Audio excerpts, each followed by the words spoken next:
Welcome to Dom's Corner, everybody. We're going to talk about Star Wars Episode 4, A New Hope. I'm sitting here with Adam Leach. We're pretty excited to talk about this, I think. I watched it again last night for the first time in a little while. Adam, I think, revisited this as well. Hit that like button below, subscribe to the channel, and leave some feedback in the comment section. Do all that. Adam, how you doing today? Thank you for joining me. I am A-OK. Awesome. Doing well also, because I just watched Star Wars, and that always excites me. So, I watched it literally right before this. So it's real fresh with you. It's fresh. Very fresh. I did not watch it right before this. I crammed it in last night in between a couple other things I was watching. Yeah, so this movie, I'm going to start. Well, no, I'll let you start. What were your overall thoughts since it's so fresh in your mind? I don't have much to say. This movie sucks. I'm just kidding. I'm just kidding. Give people a heart attack. Right. obviously I like this movie. Right off the bat, I mean, what can I say? It really puts the prequels to shame already. I mean, just off the bat, what I can say, overarching the whole thing about my general opinion, pacing is way better in these movies. Way better. Acting is obviously better. That's not a bar that's very hard to achieve. And overall, I mean, it's still, after all this time, it still manages to capture that same sort of excitement that it has for our entire lives. So I freaking love Star Wars. I can't complain too much. Yeah, man, I rewatched this as well, and like I said, and it's, yeah, man, it's I don't know how else to put it. The movie's a masterpiece. That's just easy. I mean, easily it's a masterpiece in my mind. And I know it's easy to say that because you know, we grew up on it, and it's like, to me, it was the first one I saw. This is the first film I ever remember watching just in my life, to be honest. Like, I remember I had the toys, and I remember sitting in my living room as a kid, and my mother had rented the movie because I was playing with the toys all the time. So she was like, well, he's got to see the movie, you know? So she puts it on. I'll never forget, just like, I had my Millennium Falcon in my hand, and the music started up that the music I was kind enough to demonstrate in the beginning here starts up, and I dropped that Millennium Falcon, and my like eyes were just glued to that screen from the beginning to the end. And I'll never forget, she, you know, went out of her way, because we didn't live far from the Blockbuster, you know, at that time. So she went out of her way to... A good old Blockbuster. Yeah. Rest in peace. She went out of her way to, rest in peace indeed, to rent Empire and Return of the Jedi. And I think as a kid, I think I remember watching them all, you know, that day. But the original Star Wars is the first film I remember watching. It's one of my favorite films of all time, 100% easily. Rewatching it, I mean, I feel about the same. I think it's damn near flawless in my opinion. You know, we could get into, you know, how things have aged and, you know, things like that, but I think, like, within its time, it's damn near flawless, like, within its time, and an absolute masterpiece. Different from the prequels in the sense that I was telling you this a little earlier, like, with the prequels, I was always so distracted by all this extra canon that I'd seen, you know, or read, just to try to fill in a lot of the blanks. And here, like, with the exception of maybe Rogue One, my head wasn't really into all this canon and extra stuff. I was just so focused on the story. It's structured better. It's just, it has a vision. Yeah, there's all this backstory that's alluded to, but my mind's still like, is it really going there? It's just focused in the moments. Actually, I love this movie so much. I actually own like 3 versions of this movie, by the way. Well, first thing I'll show you is I have the soundtrack on physical disc. I own the 4K. Let's see what else I got here. Oh, I have these really awesome 40th anniversary action figures. So Luke and I know I got a lot for this movie. Vader, and then I have like 2 more editions of this movie. I think. Um, one being the Steelbook. I think you own this one as well. Yep. I love this Steelbook. And then I have the original VHS. So. Which I love the version of the movie that's on the VHS. I don't know if that's the way I'd recommend watching it for somebody new, but the version of it is fantastic. But if you're a new viewer, definitely go with the 4K edition, even though George, kind of went back and threw in a lot of edits, which we'll talk about those too. I'm assuming we're going to talk about what is considered the definitive version of the film. Like, you did watch the most updated one, right, with the most changes. Yeah, so, I watched on Disney Plus. Okay, so it is the most updated version on 4K, and it has all the additions. So yeah, let's dive right into this one. So opening crawl, best opening crawl that so far. Just talking about 1 through 4. If we're gonna talk about episodes 1 through 4, the opening crawl is definitely the best one. It's written incredibly well. I mean, it tells you what's going on. You're in. I mean, there's no way that you're not in after reading this opening crawl. And then we jump into the ship. And then, oh my gosh, the scene, it's exciting from the very beginning. It's so exciting. You got the rebels and the stormtroopers. I mean, you know what's going on. It's the rebel versus the Empire. Obviously, it's all over these, stolen Death Star plans. I feel like when we talk about this, it's like I'm stating the obvious, but it's like, because it just feels so, like, to me it's like a classic, but what, we gotta talk about it anyway. I love the setting of the ship right here. I mean, it's amazing. I like the white walls and all that kind of stuff. Princess Leia's introduction. I mean, the first 2 characters we really see that are main characters are 3PO and R2, and I mean, the beginning of this movie, it's really, I like how it's told through their perspective. Mostly, we're seeing Leia through their perspective. Then you got Darth Vader breaking in, and he's just the most badass villain ever. I mean, it's just, he is, man. It's so clear from the get-go that Vader is the most badass villain in the world.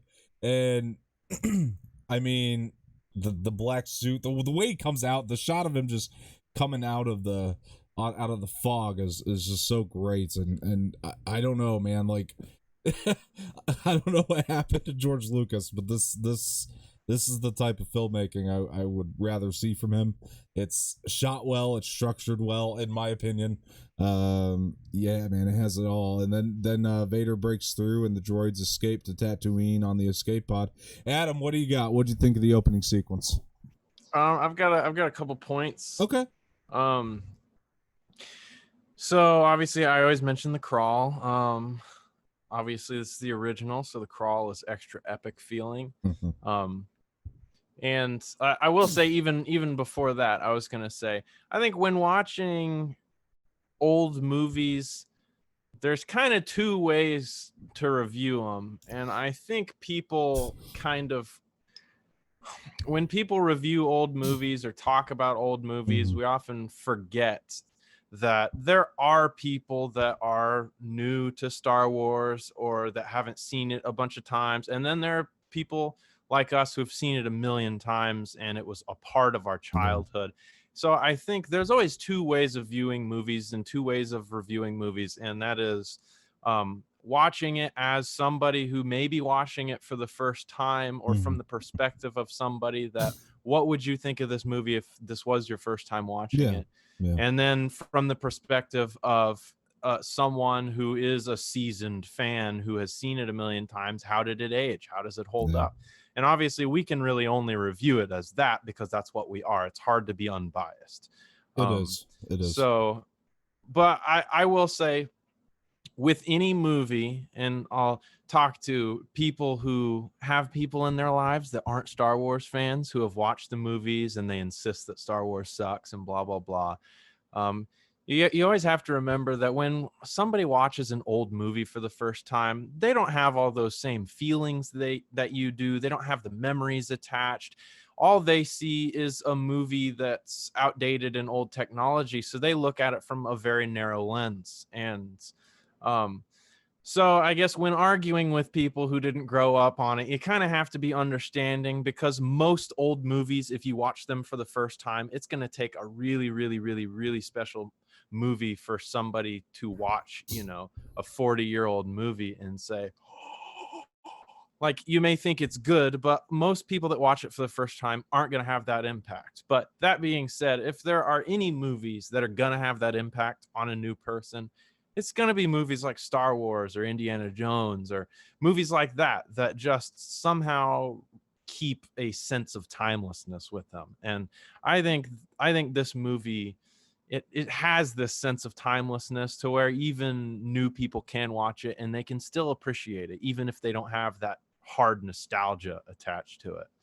But that aside, um, we talked before this, that I'm a huge Rogue One fan. So going into this Right. movie, not watching Rogue One in between, and after now that I'm used to Rogue One being a part of the story, I Yeah. miss not having Rogue One in between 3 and 4, Mm. because it's in the crawl, it's describing events that happen Happened to in Rogue Rogue One. One. Right. And Right.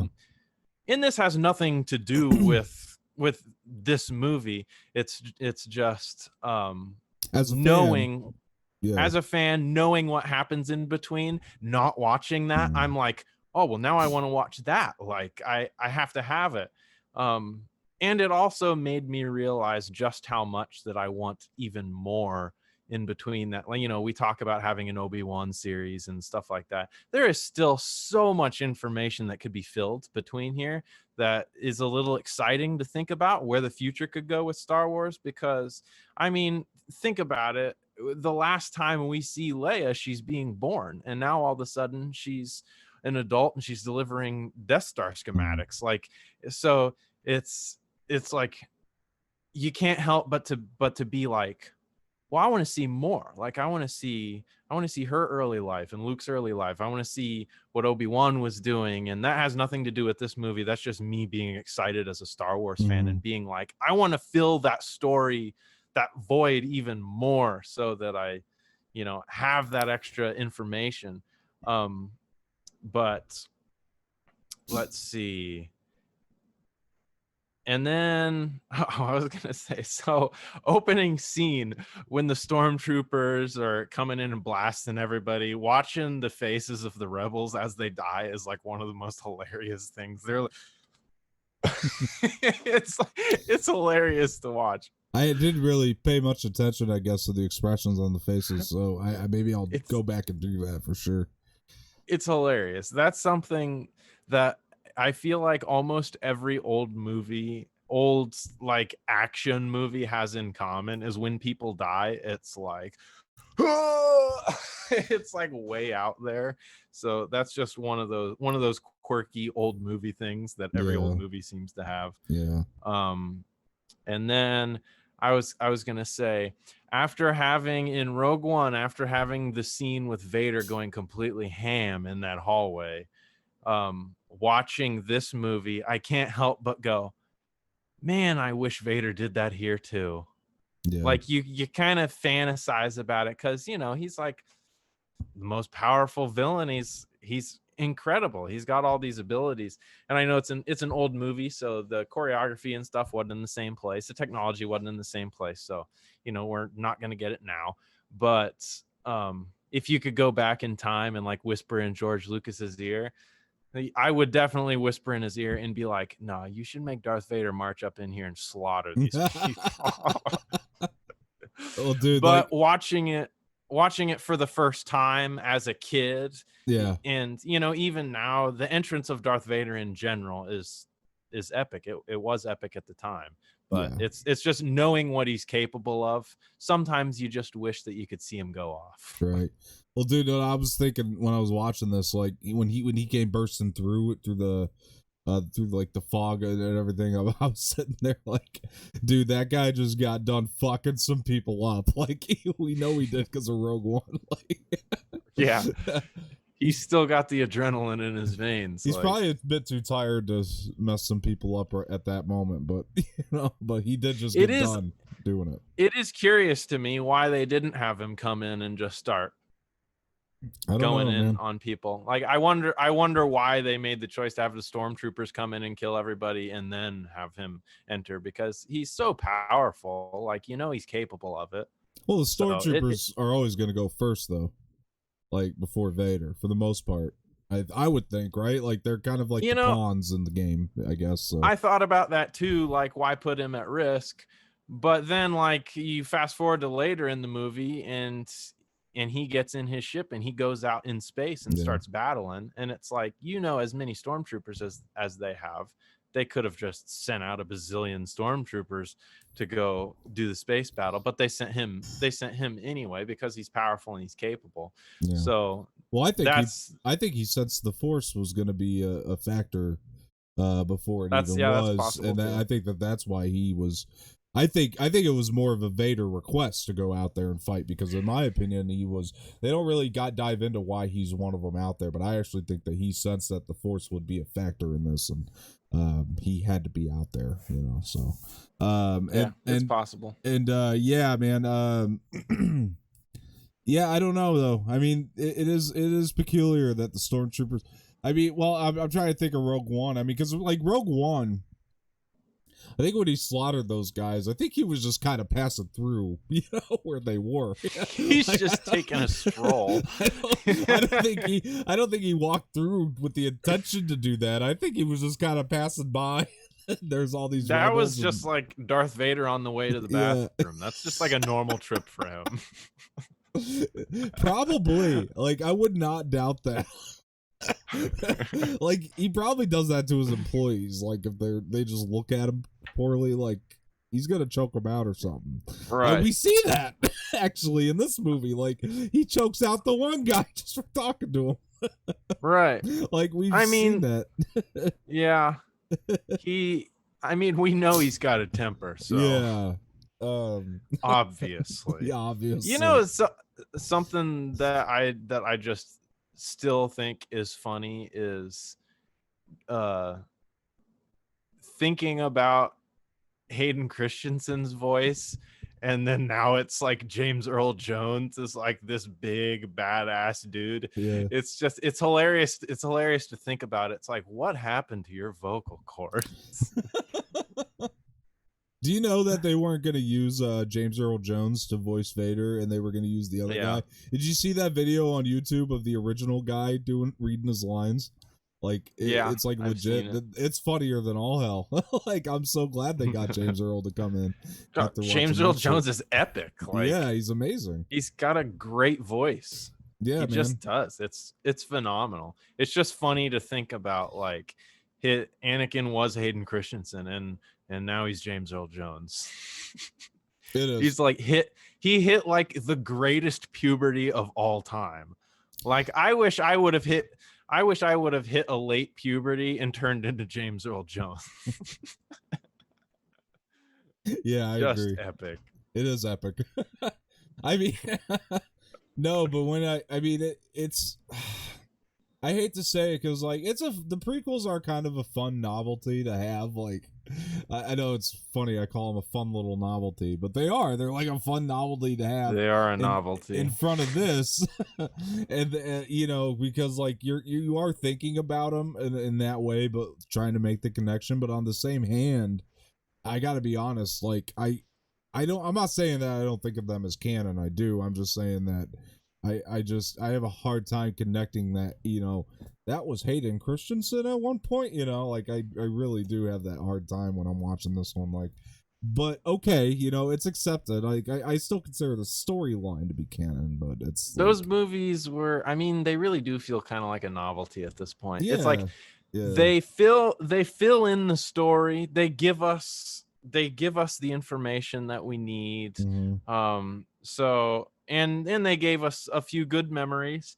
But they didn't necessarily do it in the most efficient or the most high quality way, but they gave us the information, so Yeah. I guess they did their job.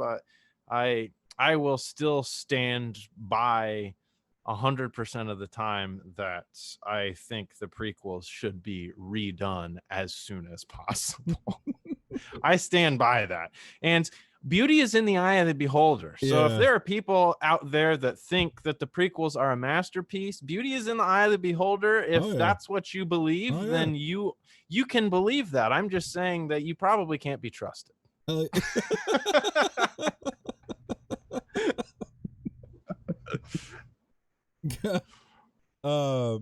Yeah, so moving into 3PO and R2, going off, going in the escape pod, and they're going off to Tatooine, and then obviously at this point Leia's given R2 the plans, which I kind of like that idea. She's R2's got to hide these play. The thing about this storyline is it's simple. Like, there's a lot of backstory that George had to come up with in his mind, but like it's all out of the way. Like, we don't have to dive into all of that, and it's simple. So it's like it just seems so easy for George. Not easy. I'm not gonna say this. He didn't put hard work into this movie, because he definitely did. If you watch anything behind the scenes on this movie took a long time to shoot, and there was a lot of problems and a lot of files that George had to put out. And yeah, I mean, nobody really wanted to give him more money to do it. So he had to use, if I remember right, he had to use some of his profits from American Graffiti to actually fund the pre-production of this movie, because Fox was not only not giving him enough time, but not giving enough budget. So I mean, he put his blood, sweat, and tears into this. He really did. This was his passion project, and I mean, it worked out, obviously, but yeah. Anyway, so they my point is it's just, I like the simplicity of this story, and I think it was the perfect way to launch this franchise, which, in George's mind probably wasn't a franchise at the time. It was just a, little movie he was making. Big movie, but he had no idea how this thing would turn out. And anyway, so they, hop in the escape pod over to, Tatooine. The shots of Tatooine are fucking gorgeous. Like, when they're on Tatooine, these are like, it's some of George Lucas's best shooting. Like, he had an eye for like cinematography. Like, what happened to that? Like, as I don't understand, because like it's here, like all the panoramas and stuff that he's doing, and it looks so beautiful, and he really knows what he's doing behind the camera, at least working on this film. There's no doubt about it. And I love the tiff that 3PO and R2 have. It's like, Jesus Christ, like the more I think about it, like we didn't have like these big sci-fi epics with this type of humor being incorporated in them, I don't think, prior to this. Like, it wasn't there. In this movie, he incorporates the humor very well. Everything is so well balanced. And then they find R2 finds himself with some Jawas, and the Jawas kidnap R2, and my gosh, but this scene is just so integral to the film, because it's setting up so much of this world that we're about to enter, or so much of Tatooine. I mean, it's just all the weird little things, all the detail that George just wants to shoot and put into this movie. It's astounding. And then we get into the we get to Luke Skywalker's place on the farm with Owen Peru. I know we're thinking the same thing here. We are. I mean, I love everything. Oh my gosh. Okay, I don't know if I'm calling this a flaw, because I just love it. Just go ahead and say it. Just get it out of the way. Luke, I'll be right there, Aunt Peru. Make sure it speaks Spachi. I don't think we're gonna have much of a choice, but I'll tell him. And then we get around to, what does he say? What's he say? Oh, he wants Luke to. I know. He wants Luke to take the droids in, get them checked out, and he's like, "Well, I was gonna go to Tasha Station to pick up some power converters." And my favorite line, though, by Mark Hamill here, and his most 100% absolutely has to be, Uncle Owen. Yeah. This R2 unit has a bad motivator. Look. I think we can safely say that Mark Hamill was not the star pupil when it comes to line delivery in this movie. Exactly. Yeah. We're not talking about Hayden Christensen level stuff, but he definitely, some of his line delivery was just hilarious. Yeah. Just 100%. Very bizarre. That I was gonna go to the Tasha Station to pick up some power converters. 100%, man. A lot of it was, though, is that, and if you watch anything behind the scenes on this, none of the actors took this script seriously, because it's like, think about reading this, though, like in 1977, you'd think it was weird, and they were goofing all the time. They were goofing off with these lines, and it was hard for George to get them to cooperate with this script, and you know, it was like Harrison Ford always used to say, apparently, it was well, you can write this shit, you can't say it, George. He used to tell George that, like, all the time. And so they would goof off. Like, the only time they took anything seriously was when Alec Guinness was on set, because he's a much more seasoned actor and they wanted to look professional. But in all honesty, even then they were goofing off. If you ever watched that documentary on Rise of Skywalker, they show that. But go ahead. That was something that I was going to mention, is Alec Guinness is a seasoned actor at this point, and he is one of the shining spots when it comes to acting. Yeah.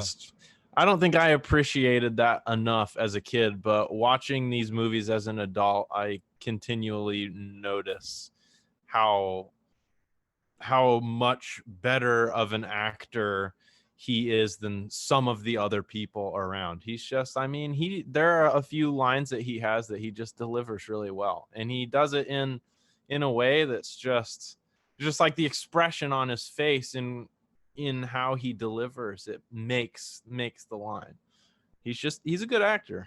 Yeah, I mean, he really was he really was like a teacher to these, young actors on this movie. I mean, well, they all kind of said that, Harrison was kind of always he always had that star power about him, which I agree. I mean, you can't watch his performance here and think that his performance is a million miles away from what it is in this movie now, because it's really not.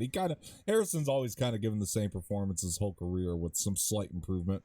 But he's so likable. He is. He's so damn likable when he enters the scene. And I know we're not at Han Solo yet, fine. but since we're on it now, I have to say, and you can fight me, Han Solo is a standout character of this movie and of these movies in general. If Han Solo wasn't a character, I was gonna fight you on it. No, it's other people. If anybody has any beef to pick with me, if I had to pick one character that I consider like completely needed, it's Han Solo. His character, it added a whole completely different element to these movies that is part of the reason why it took off. If that comedic, sassy element isn't involved in these movies, it's not taken off the way that it did. And to get that, nobody but Harrison Ford could have played him. How crazy is it that George didn't even want Harrison to begin with? Because Harrison he'd worked with before, and he wanted all newbies. And the story goes that Harrison came in just to help, because he was going to read lines with people, and he was reading for Han. with for auditions. And you know, George just couldn't find anybody else. I mean, you see those audition tapes, you know, like Kurt Russell and all these people that came in, you know, to try to play Han, and George was just like, yeah, Harrison just does it the best, you know. So he had to use him. He didn't really have much of a choice. I mean, but let's get into the farm boy stuff. Did you have any more to say about that? About Dashi Station and the power converters, or No. The only things that I had was just talking about C3PO and R2D2's banter. It's just iconic. It's memorable. Hell yeah. It's Yeah. much needed. It surprisingly adds a lot to these movies. It's great. And obviously we know R2D2 is my favorite character, so I love everything with R2D2 in it. He's just a complete badass, and he's a total goon. 100%. Yeah, R2's savage in these movies, man. He definitely He is. so is. Yeah, and I mean, speaking of their banter, let's just jump into the next thing, because when Luke's working on them in the shop, I guess, he's basically, which the one line I really enjoyed from Mark Hamill here, the delivery is the one where he's like, well, if there's a bright center to the universe, you're on the planet where it's farthest from. Like, I thought the delivery was really good there, because then we really start to understand where the character's at at this point in time, and his attitude toward what he's doing. And I will add that Mark Hamill's performance it's not like Hayden Christensen, where there was just so much bad stuff that it was just like, this is a bad character. Luke as a character has some lines that are just, they're portrayed kind of goofy, like that Tashi Station line and some of that. But all in all, I mean, there are a lot of lines that portray Luke very correctly as kind of a young kid, a young adult that is still has a lot to learn, that is still kind of has a little bit of a maturity gap, maybe a lot of stuff to figure out. And I do see kind of that Anakin personality in him at times.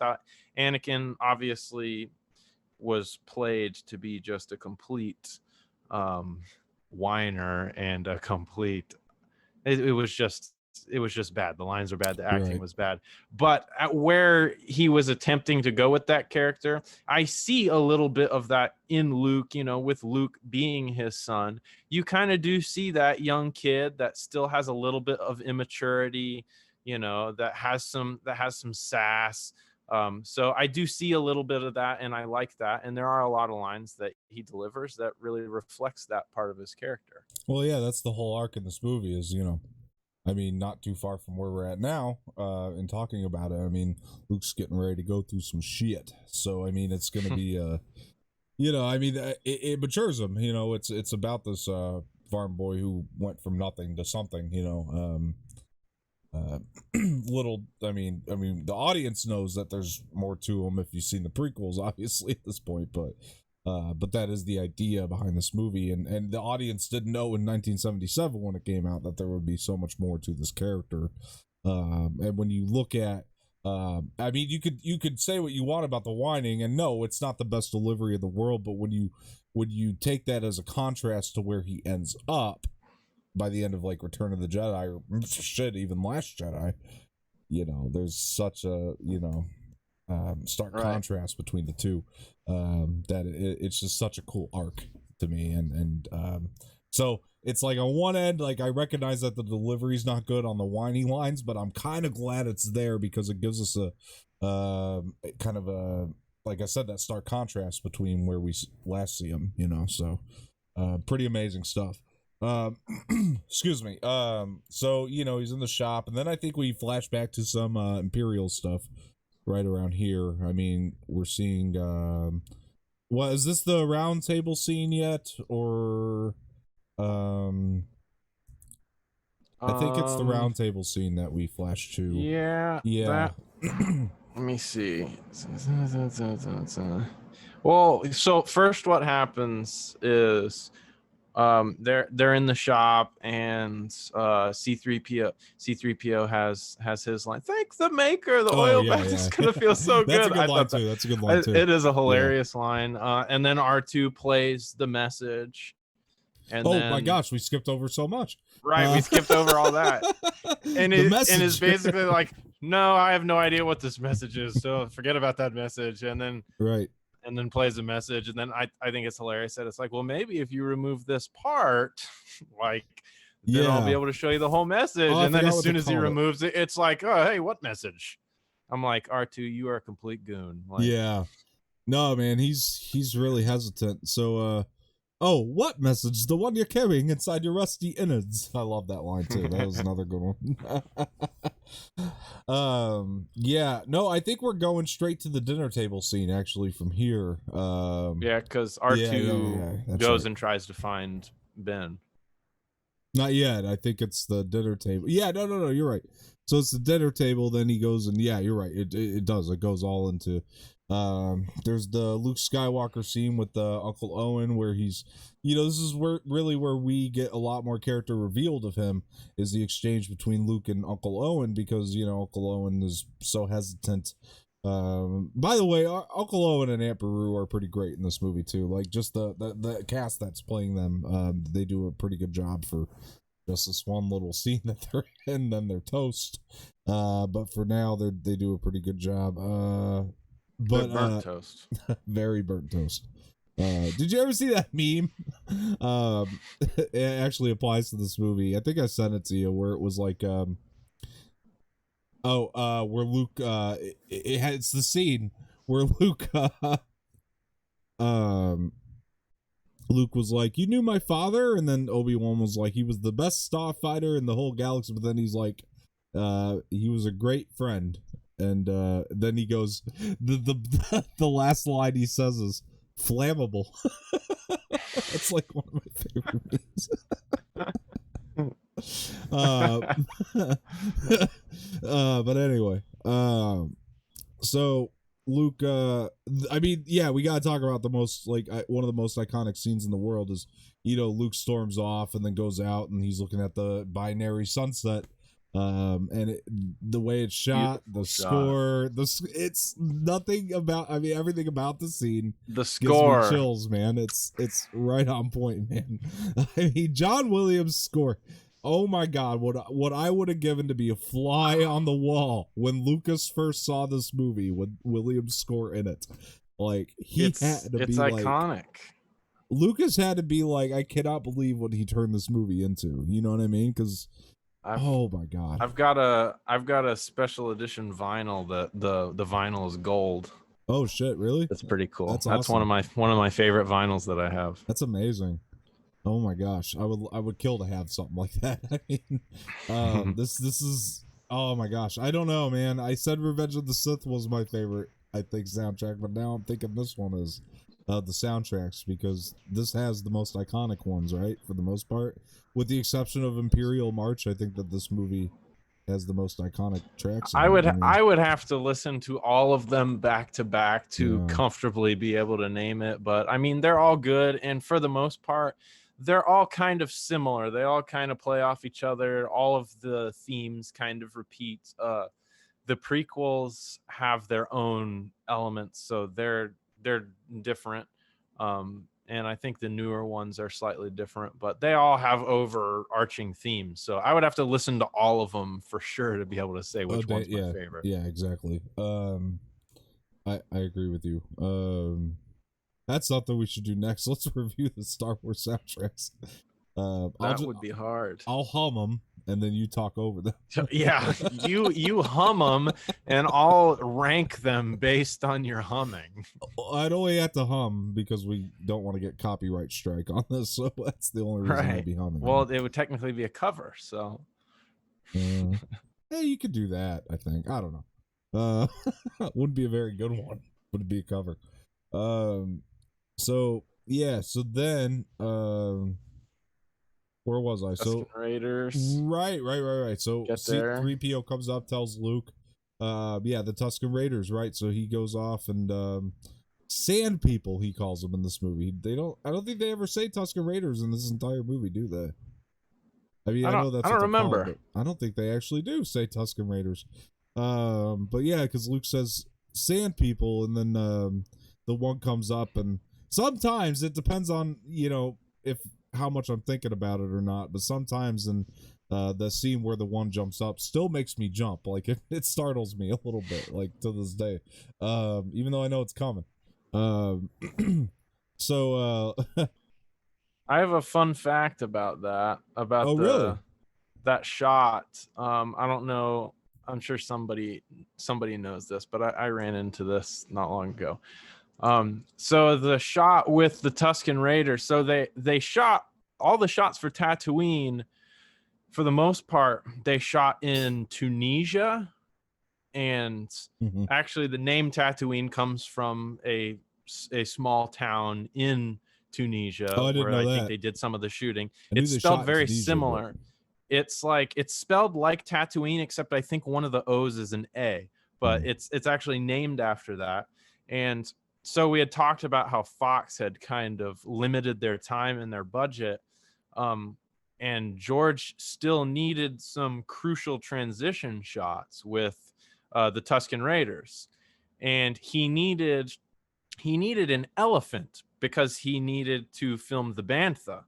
So the bantha is actually an elephant, and the only way that they could do it was in the United States. It was I don't remember exactly where they got it from, but it was some sort of like circus elephant or something.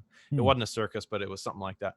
And they shot it in Death Valley, which is it's like 3 or 4 hours north of me. It's just rolling desert. So they shot those with an elephant in Death Valley.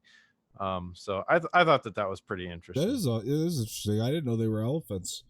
I mean, not it makes sense because they have to do all this stuff practically, right? So at the time, so that actually makes a lot of sense that it would be an elephant. I didn't know. I gotta be honest. But yeah, that's pretty cool. I always, every time I'm watching this, I mean, yeah, I mean, I knew they shot in Tunisia, but like, I always feel for Anthony Daniels in the goddamn 3PO outfit having to be in the desert and that shit. Like, that's. Oh, Can dude, you imagine Death how Valley's that would hot have too. Yeah, could you imagine? It's called Death Valley. Of course, it's fucking hot. it is hot. It's like I think the record high temperatures for the United States are in Death Valley. We're talking like 120s, 130s. I mean, it gets hot. I'd have been like, of all the deserts in the world, George, you had to pick the one called Death Valley to shoot in. I don't think they did too many scenes there, though. I think it was mostly they were there those a transition long shots. time. I think. If I'm sure they were, and they had to go back. They went back and did some shots in the next movie for it. Yeah, but at least for this one, I think it was just the transition scenes with the Tusken Raiders. But, no, Anthony Daniels, I think he became dehydrated, if I'm not mistaken. Like, I'm sure that doesn't surprise me at all. I mean, you're in a freaking metal suit. Oh my god! I mean, I don't know if it was actually metal or not. Oh, it was heavy as hell. Regardless, it was a heavy suit. I know that. I don't know if it was metal or not either, but I know it was heavy. Like, I would really suck if it was actually metal. Yeah.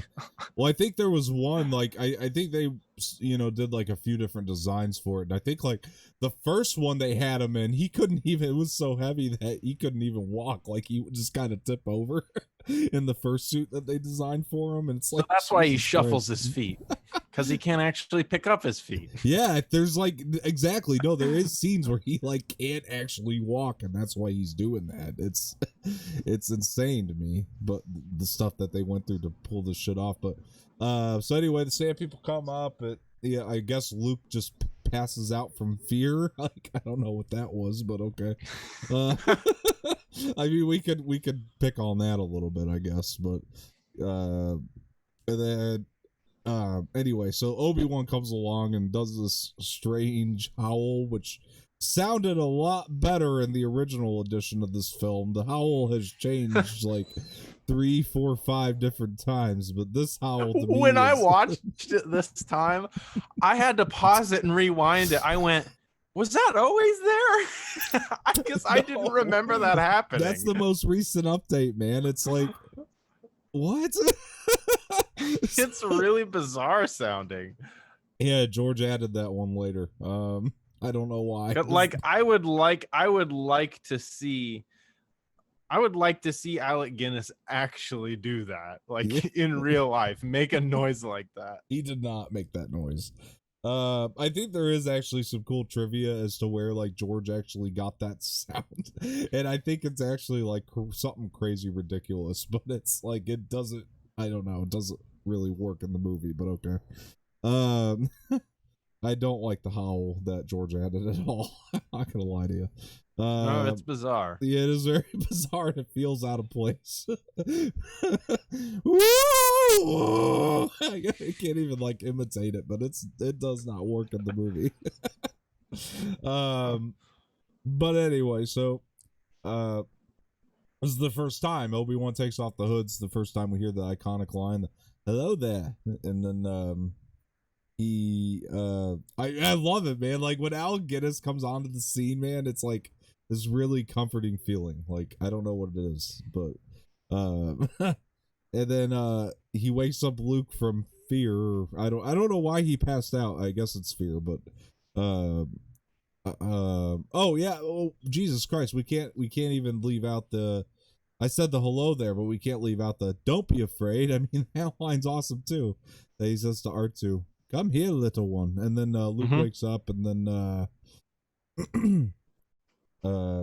he's like, "Oh, Ben Kenobi," and then I don't know. I love the entire exchange between them. Says he belongs to Obi-Wan Kenobi.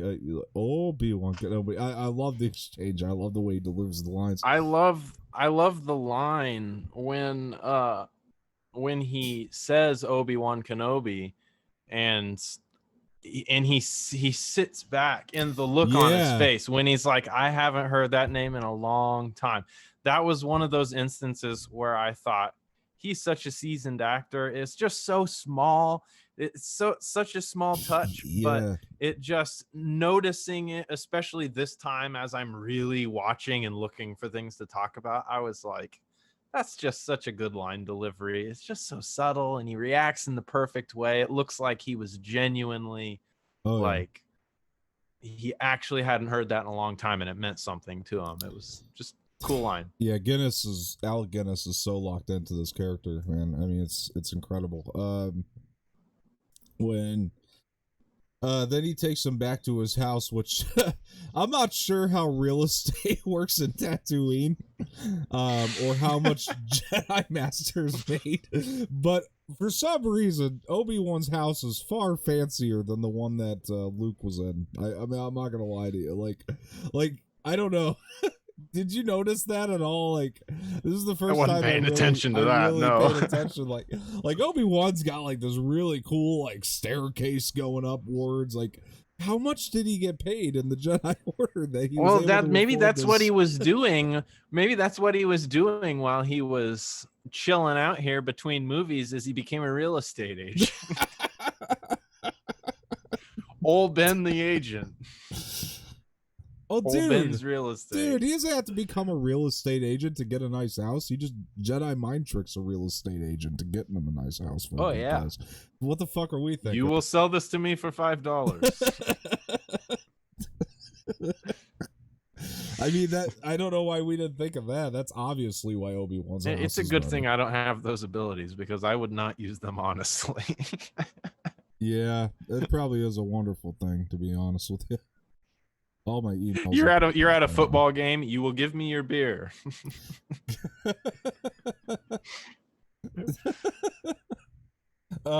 Anyway, so he's, I mean, this is the first time we hear the Clone Wars get mentioned, I'm pretty sure. And then which is always just it's an awesome little, I mean, it's not even a nod, but it's an awesome little tidbit there.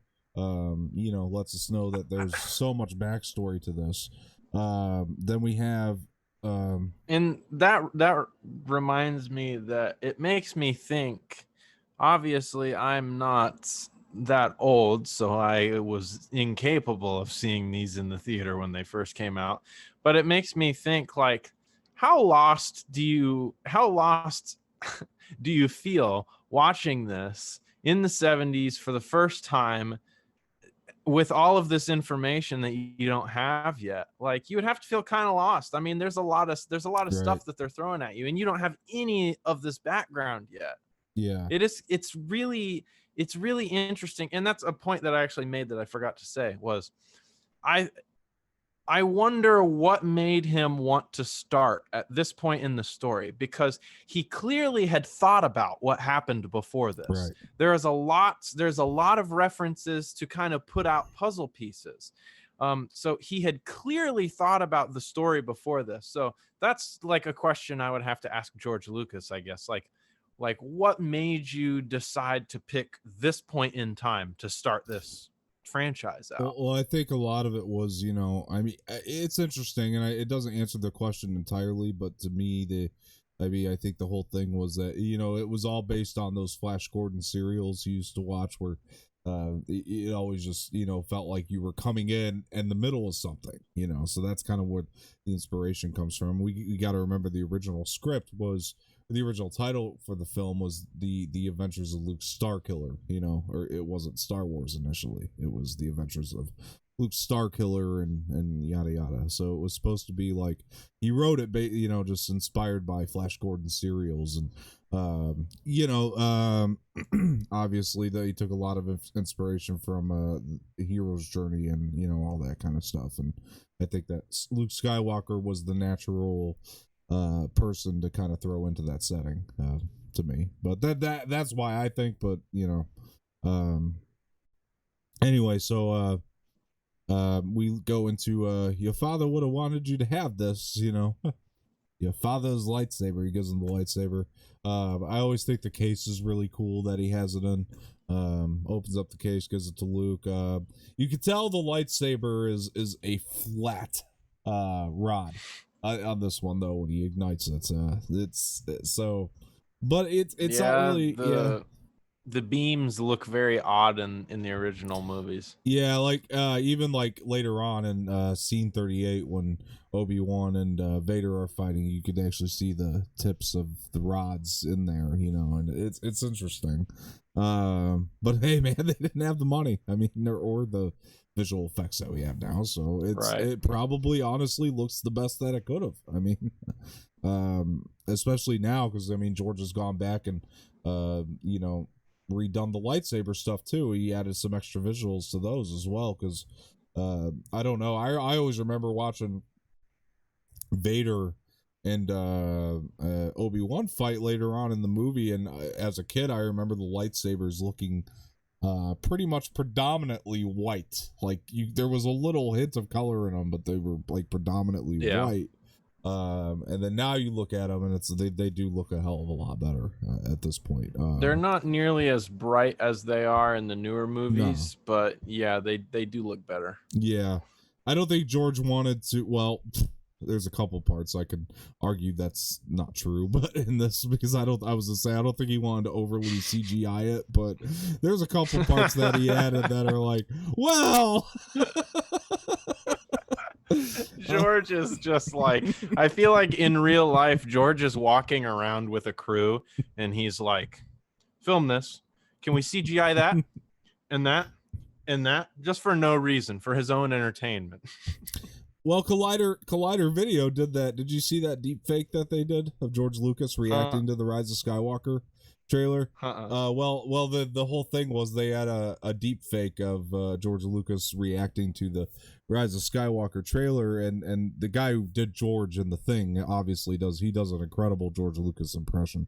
But he's like, before they started the reaction, they had he's like, could I just get a green screen right there behind me, please? And some guy just comes up with the green screen, puts it behind him, and like there's like effects that are going on in the green screen for no in particular reason. But the guy who was doing George was like, yeah, that's just a guy. He just travels around with me. He carries the green screen around for me. So it's funny you brought that up. What I envisioned. Yeah, it's funny you brought that up. But anyway,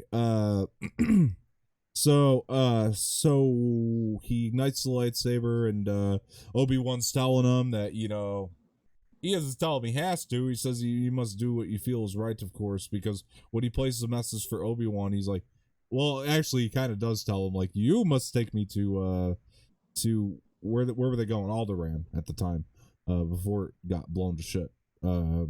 Which, by the way, say what you will about Star Wars being rated PG and all, and we were kind of talking about, I don't know why they don't make an R-rated Star Wars movie. This movie has one hell of a high body count. I mean, they blow up an entire planet in it. I mean, it's kind of brutal when you really break it down. And that sucker blows up quick too. Oh yeah, those people. It's a literally takes one solid beam and the whole thing is gone. Yeah, it's so funny because, like, you're looking at Starkiller Base in The Force Awakens, which is supposed to be 1,000 times more advanced, but that thing took like fucking forever to get to those planets. I mean, so long that the people were just watching and waiting on it. I know, and I feel like somebody's gonna want to slap me for this, but I honestly kind of prefer it that way because, I mean, I know we're not going for realistic, but how realistic really is it for you to be able to shoot one solid beam and literally blow up an entire planet in a split second? Yeah. Like, it in the Starkiller Base and obviously the Death Star, the Starkiller Base, obviously these things are very huge, but man, they would have to be real freaking huge to produce a beam large enough to destroy a planet like this fast. So I don't know, just personal opinion, I kind of liked the drama of having something slowly destroying your planet while you're watching it. Like, I appreciate the drama in that, but obviously, sure, there is an element of badassery to be able to press a button and blow up a planet at will. I guess it's George's way of just trying to show the realism of space-time. I don't know, but whatever. So, well, time does work differently in space, but anyway, so Luke is hesitant to take him, and then they go back to they see the what is it, the tracks, right? And then Luke goes, well, that would lead them back home, and then he hops on the speeder and goes back home, and then Obi-Wan's like, wait, I think Luke. we actually do a scene cut before we get to that. Oh, is this the round table? I think this is the round table part. Yeah, we go. Well, let's talk about Alderaan then, because they go from the round table to Alderaan, I'm pretty sure, right? The blowing it up. So I can't remember. Well, let's just cover it all anyway. We go. Yeah, I don't think they blow up Alderaan yet. Oh, so they're talking. We've got the Force choke, and then Luke finds his aunt and uncle. Right. So yeah. So we have, I find your lack of faith disturbing. Which, oh my god, the exchange though is awesome. Like, I like the feeling of the Imperial meeting in this moment. Like, I find the dialogue to be cool. I like the way that the acting is great. It really is. I mean, this is good. It's showing the political nature of the world too, very well, I might add, which the prequels kind of failed to do. But this is showing the political nature of the world very well. The acting is good; it's on point. This is Governor Tarkin as well. This is the first time I think we're seeing Tarkin really also. So, which I love. I love Tarkin. He's one of my favorite on the Imperial side. He's another dude that clearly has some acting chops on him. Oh yeah, I can't remember his name, and I feel bad about that. But maybe I think I wrote it down somewhere. Peter Cushing. No, Peter Cushing is. It is Peter Cushing, right? It's Peter Cushing. Yeah. I wrote it down. Yeah. So Peter Cushing. He's phenomenal. I love the exchange between him and Leia as well. So this is where they put the dart into Leia, I think. Right around here, they had that little droid come in with the poison dart, not the poison dart, like the trank dart, and then that. I feel like that was a little later, but I can't remember. Okay, I Um, just remember, I remember I find your lack of faith disturbing, and they were arguing, and he chokes the guy, and yeah, that that was stuff's something I wanted amazing. to talk about too, Yeah. as an audio nerd. Um, man, I know I keep referencing Ben Burt, the godfather of modern sound design. Hmm. The sounds of the force choke. I did a project on this in audio school, actually. Oops. The sounds when the force is being used is very subtle, but if it's gone, you would notice it. When he's choking him, you hear a very low rumble, and like it cranks up as he's choking him, and he purposefully tried to make the sound of the force present. And it's like, I think it was like an earthquake, lightning, and some sort of jet, and he rolled Mm. off the highs and slowed them down and used this big rumble, so you can hear when he's choking him, there's just this. That's pretty cool. I didn't know that. And beyond that, this movie, over the whole thing, there is there is almost a constant sound in the background, Hmm. and 99.9% of people aren't even going to notice it. I didn't really even notice it until I started studying sound design. Yeah. But there's telemetry noises in the background. You can hear it a lot when, like, for example, like when he is in his house on Tatooine, or in the Millennium Falcon, you can hear it. It's like this, almost like there's a constant Mm-hmm. noise. I know what you're And talking then about, actually. Yeah. in this specific scene, there is this low rumble of like the Death Star. And I Yeah. think Yeah. he used a specific sound for that. I can't remember what it was, but basically every scene he wanted to create this environment that sounded futuristic. It Yeah. sounded a specific way that set the tone. And he actually used, it was it was an old, I think it was an old like two-way radio from the Oh, wow. 1930s Yeah. that was his grandfather's. So there were old recordings on this radio that he used. So it's just a lot of really random stuff that he used for the sounds that is just super cool to learn about and listen to and listen for. Yeah, But just I think the interestingly enough too, something that I think I know is that the TIE fighters at the end, I think that was made that those are human voice sounds, they're vocal sounds, I think, for the ties he at the used end. human sounds for quite a few things, yeah. Yeah.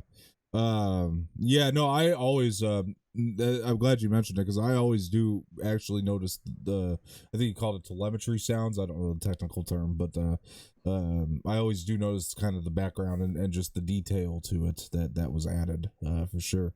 If And they were gone, you would notice, but it's true. Yeah, yeah. you don't always pick up on it every time you watch it. You No, do that's once you true. notice it, That's but true. if it was gone, it would feel completely silent and empty. But especially like in times when you're like in the Death Star is like my favorite example, but like even in the Millennium Falcon, or in a house or something, but especially on the Millennium Falcon, you can hear those telemetry noises in the background, and if they were gone, it would feel completely empty. But Yeah. it's, I don't know, it's cool. It's just that, like, that little detail. And I know sound design, just like picture, has evolved and gotten much more complicated. That's obvious by, when you watch the new movies, the visuals and the audio has gotten like Yeah. mind-blowingly good. Yeah. Sound design has gotten way more complex. They add way more stuff, way more environmental noises. So watching these movies, you feel a difference between new movies and old movies because the technology wasn't the same. They were recording these sounds on tape. Yeah. So when they wanted to do stuff, we're talking, you have to play back the tape, and they're splicing and taping the tape back together. And I mean, that's a huge pain in the butt. Like, Well, I think of, as an audio engineer, I've got it made being able to use a computer and Pro Tools and delete and paste and copy and paste and delete at will. And we're talking about they're using actual tape that wears out. There's only so many times you can play it before the quality degrades. And you've got to make sound effects like this. Like, that's exhausting. Yeah, I mean, but you appreciate it more because of that, and it goes into For sure. it definitely ties into like the fact that they use practical sets. I mean, I don't think that was a choice by George. I mean, because God knows, anytime he could use CGI, he's going to these days. But like at this time, I don't think it was more of an artistic choice. It should have been because it just holds up. It looks better with practicality. But it was more. I mean, everything they did, they had to do by hand. You know, it all kind of had to be built by hand and done in these more in a more manual way. So you just appreciate these more because of all the stuff they just kind of had to build from scratch and do by Very hand. organic. And it's a very organic. This movie is a happy accident. I mean, at the end of the day, like when you look at everything wrong that went on behind the scenes and everything that they had to do from scratch, it shouldn't have turned out as good as it did, but it did. It is what it is. But you definitely, and then when you throw in these extra details, it just makes you appreciate it so much more. But anyway, where was I going with that? So let's just say this is the part I think that Leia, she gets the dart, and then we move into this is where Luke goes back, right? Did we mention Aunt Beru and Uncle? I think we have Uncle Owen burning at this point. Yeah, I think this is when he goes back and gets on his land speeder and finds that. I was gonna say real quick about the needle on that droid coming into for Leia. That felt like a very like Alfred Hitchcock type of shot. Kind of did. Just like slowly zooms in on this sharp needle. Yeah. I thought that was kind of funny. I love Williams' score right there, though. I'm not gonna hum it, but I do love that score that comes in. Dun, dun, dun, dun, dun. I don't know, whatever, but it actually adds something to the scene. Anyway, so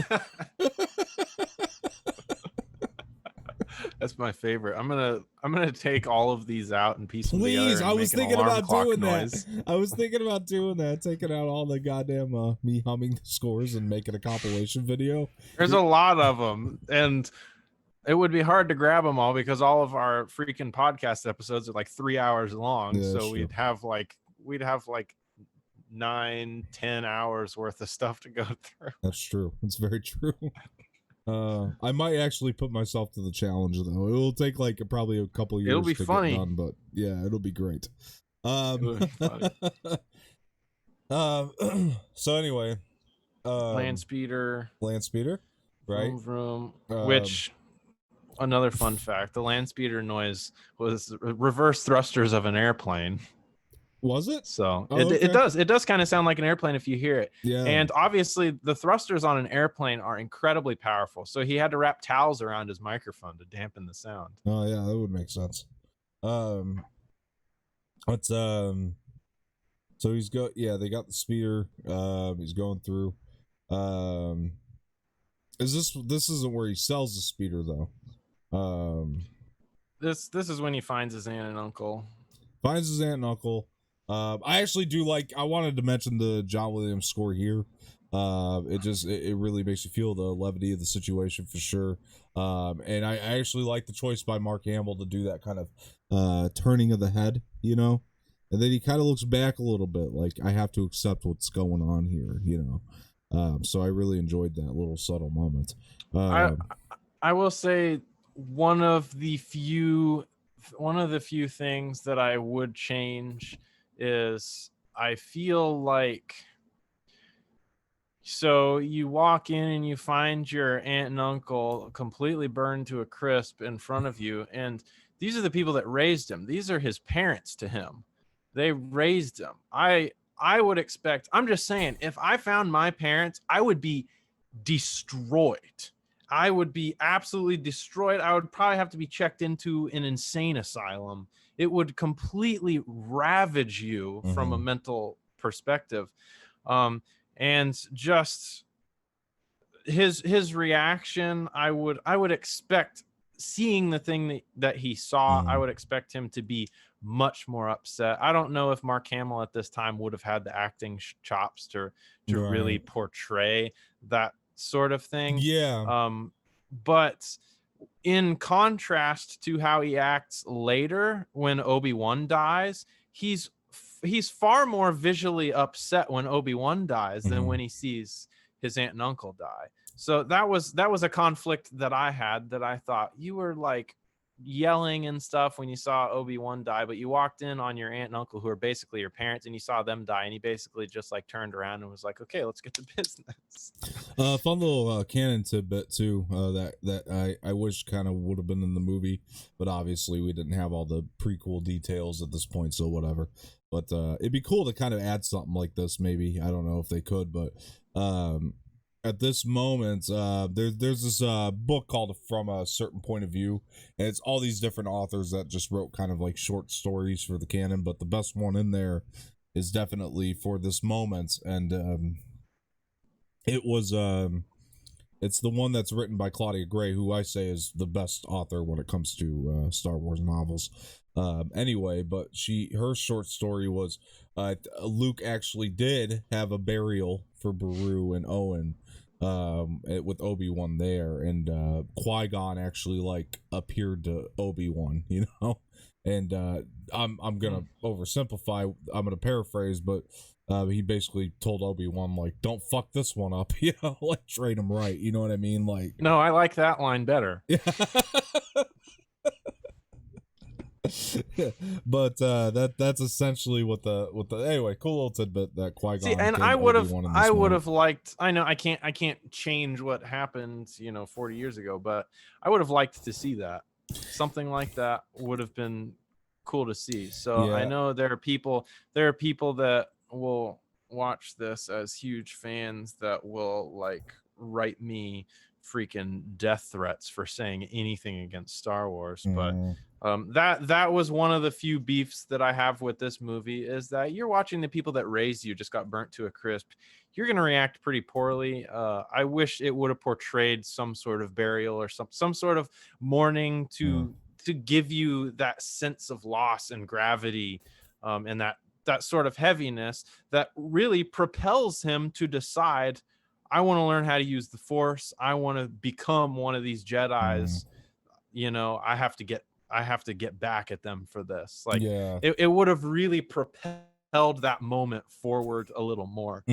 But anyway, that's my 2 cents. I don't know. I never really had a gripe with it, and even now, because I mean, to me, it's just him, just like I said, accepting what was going on in front of him, accepting what the Empire does, seeing it in front of his eyes, that really made him want to, I mean, really, number one, put his trust into Obi-Wan, and number two, that's what made him want to do it, I think, is just seeing what the Empire I don't know that did. there's any accepting that, though. Not in the moment. From a realistic standpoint, I mean, you would be ravaged. Yeah, you would be completely destroyed, and that's just maybe it's just personal taste, because like when I watch movies, moments I appreciate the most in movies are when really emotional, sad, especially moments are portrayed, with a sense of gravity and emotional destruction. I really appreciate seeing that in movies. It's some of my favorite moments in movies are when actors can correctly portray that, and when directors decide to put in like a little lengthy bit showing the mourning or showing loss. I think it's an important part of storytelling. I agree. I just think it would have added to this movie a little more. It could this have been improved with some of that, 100%. Like, I mean, every movie, even beloved, franchises like Star Wars, or beloved masterpieces like the Star Wars movie, has room for improvement, folks. But I mean, it's this, I mean, could it have been improved with that? 100%. I don't disagree with you. I just don't have a gripe with it either, the way it is. You know what I mean? But it could have been improved from that, 100%. So I don't think we've gotten past these burning bodies yet. So we're gonna move into I keep saying Obi-Wan. This is, I think, where we flash into so we're going to Mos Eisley. Um, yes, the that whole scene's amazing with Al Guinness. I mean, "Move along" is one of the most quotable lines I think from this movie. Move along, move along.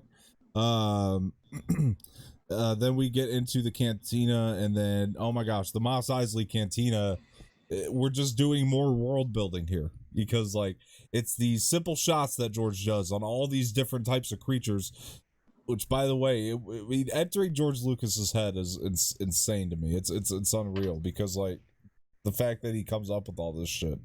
Um, I mean, I'm sure that these were like, probably the closest costumes in the Halloween store, and they were probably hand-me-down costumes from other, Hollywood projects and shit like that. But like, I mean, still, um, you know, after this, I mean, George took it upon himself to give name, not in the movie, but there was other novels and things out there that gave names to all this shit that George was coming up with. Like he knew what each of these things was gonna be in his mind. But I love the subtle little shots.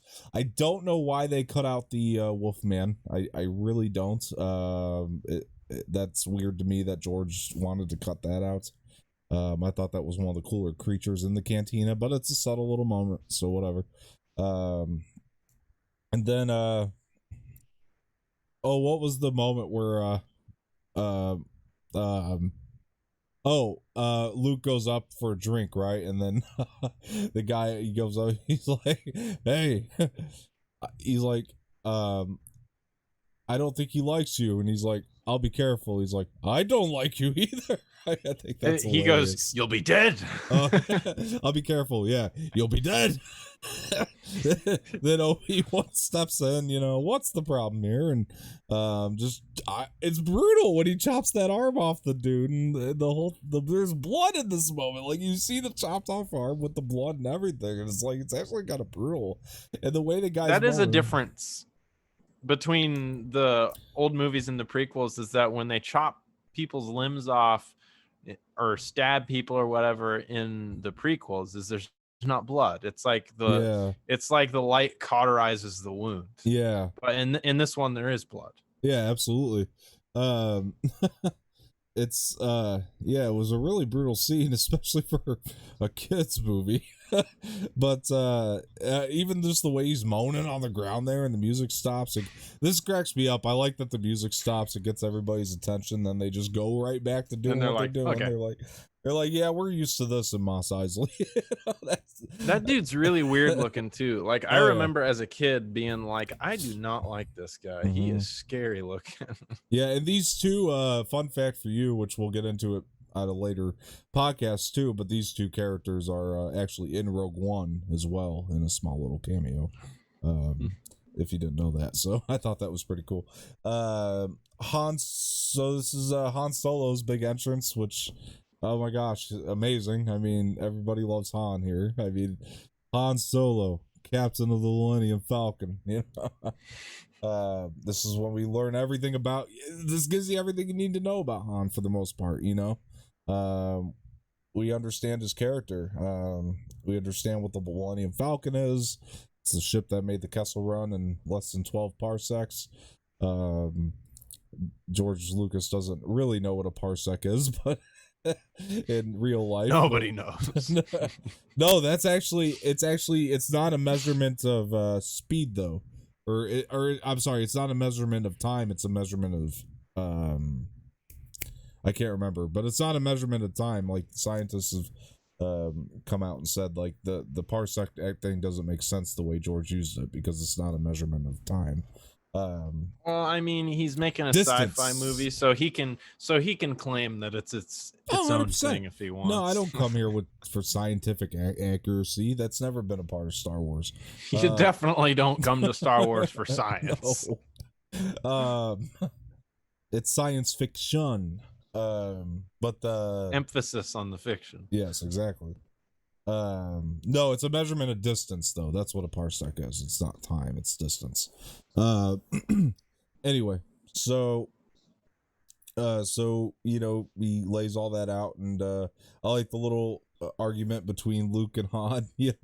Who's gonna fly it, kid? You? Oh, you bet I could.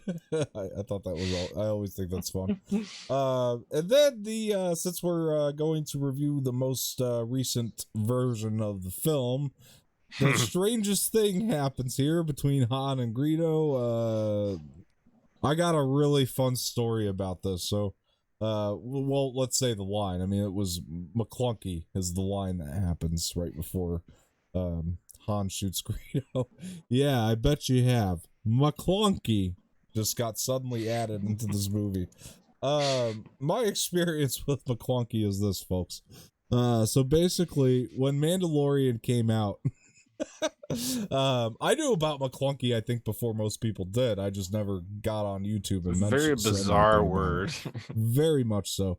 So I was so obviously McClunky is the latest addition to this movie that George did right before they put this on Disney Plus.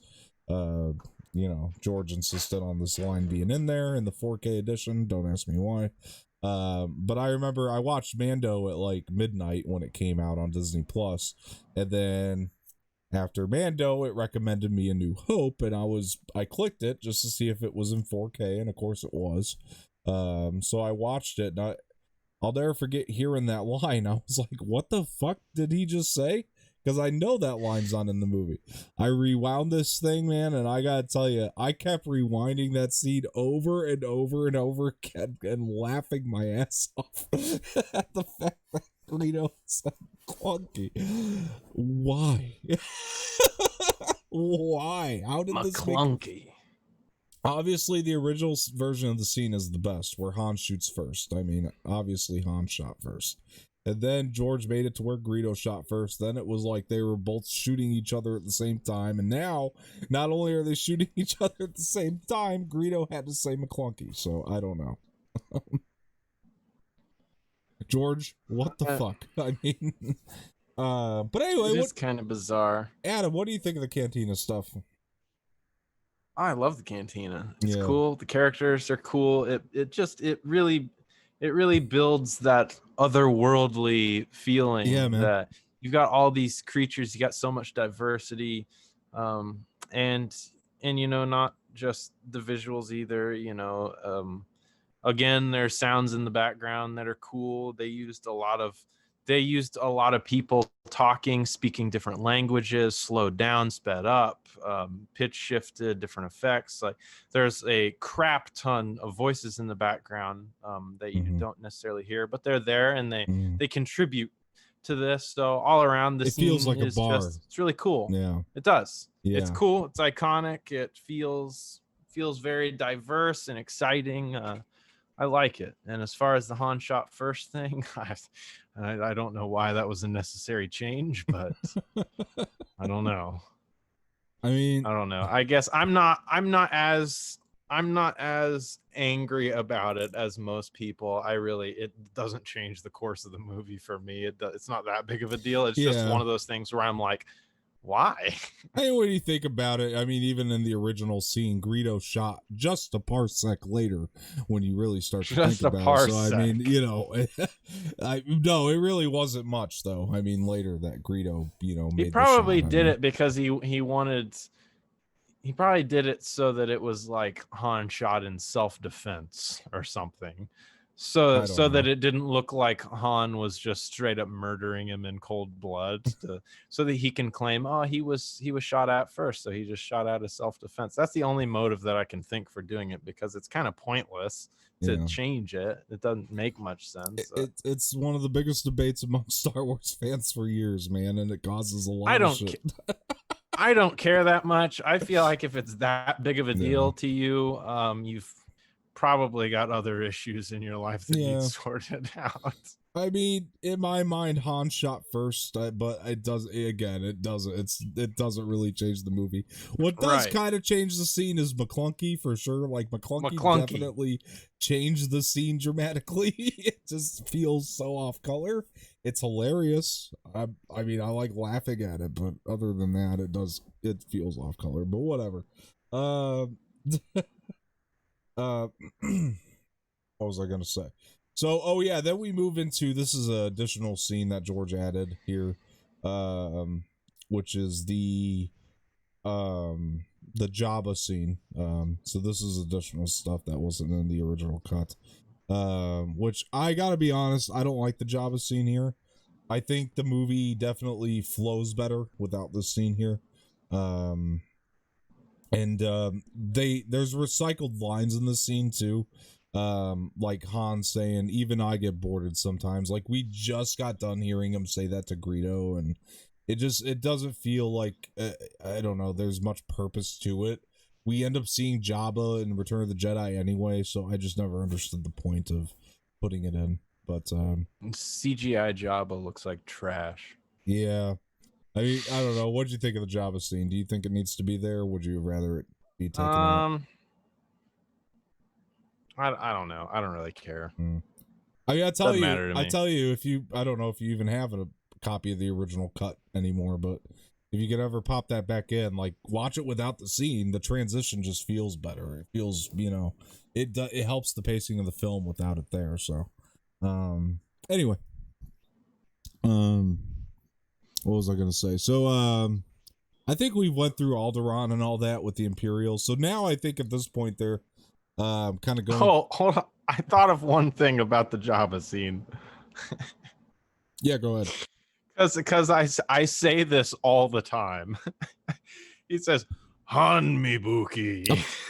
I say that all the time. I probably say that line more than any other Star Wars line. I don't know why that's the one that I picked up, but like I say it to my wife all the time. Like I'll look at her and go, "Han mi Buki." Yeah. I don't know. That's one of those random things that I heard and I was like, that sounds really bizarre. I think I want to say that. I don't know. To me, the other part of it is like Jabba's like one of my least favorite characters in this whole thing, like in all of Star Wars. Like I'm okay with the idea of the Hutts being like the mafia and everything. Like that's cool. I don't understand why he's so threatening. Yeah. He can't do anything.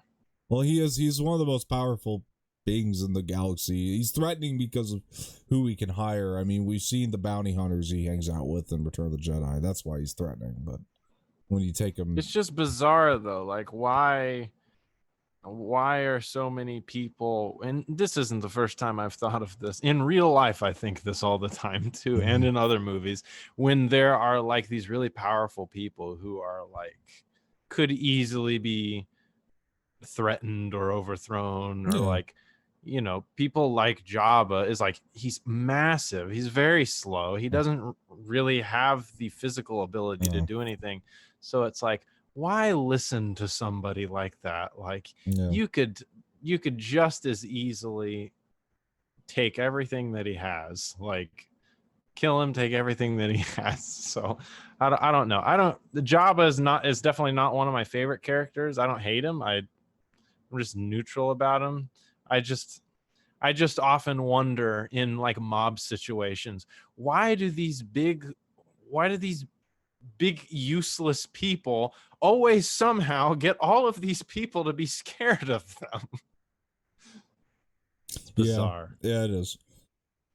Yeah, I don't know. It's just one of those unspoken things in Star Wars. You really just don't cross the Hutts, man. I mean, I guess that's really all it comes down to. I don't know. I say, I'll sit on you.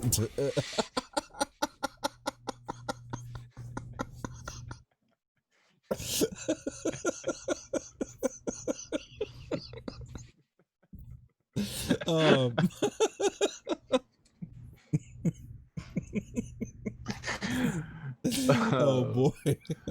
That's his power. I'll sit on you. Oh man. It really came out of nowhere, man. I wasn't expecting that. That was good. That was good. He's huge. That's the first thing that came to my mind. Like, if he's threatening at all, that's what he's gonna do to you. Oh boy. I mean, how much do you imagine he weighs? Yeah. Lord have mercy. 2,000 pounds? He's like as tall as Han, and he's like 20 wide. Yeah. I mean, his tail alone, I mean, it's like That weighs probably 100 on its own. He has to weigh over 1,000 because I just watched actually a video of one of the heaviest people in the world. He was over 1,000 pounds. It's actually a pretty good story. He's over 1,000 pounds and he lost a whole bunch of weight. He weighs like 500 or something now. Right. But that's an incredible amount of weight to lose. But even him, like 1,000 pounds, Jabba's bigger than this guy. Jabba is a hefty mofo. Yeah. It's pretty insane. So moving into, so they did the Jabba thing, and then Luke comes on, and oh no, I forgot to mention the troopers sweep in the desert. Always reminds me of Comb the desert. Oh man, I gotta watch that next. Yeah, no shit. Did you find anything? We ain't seen shit. Iconic. Definitely iconic. Mel Brooks knocked that one out of the park. Yeah.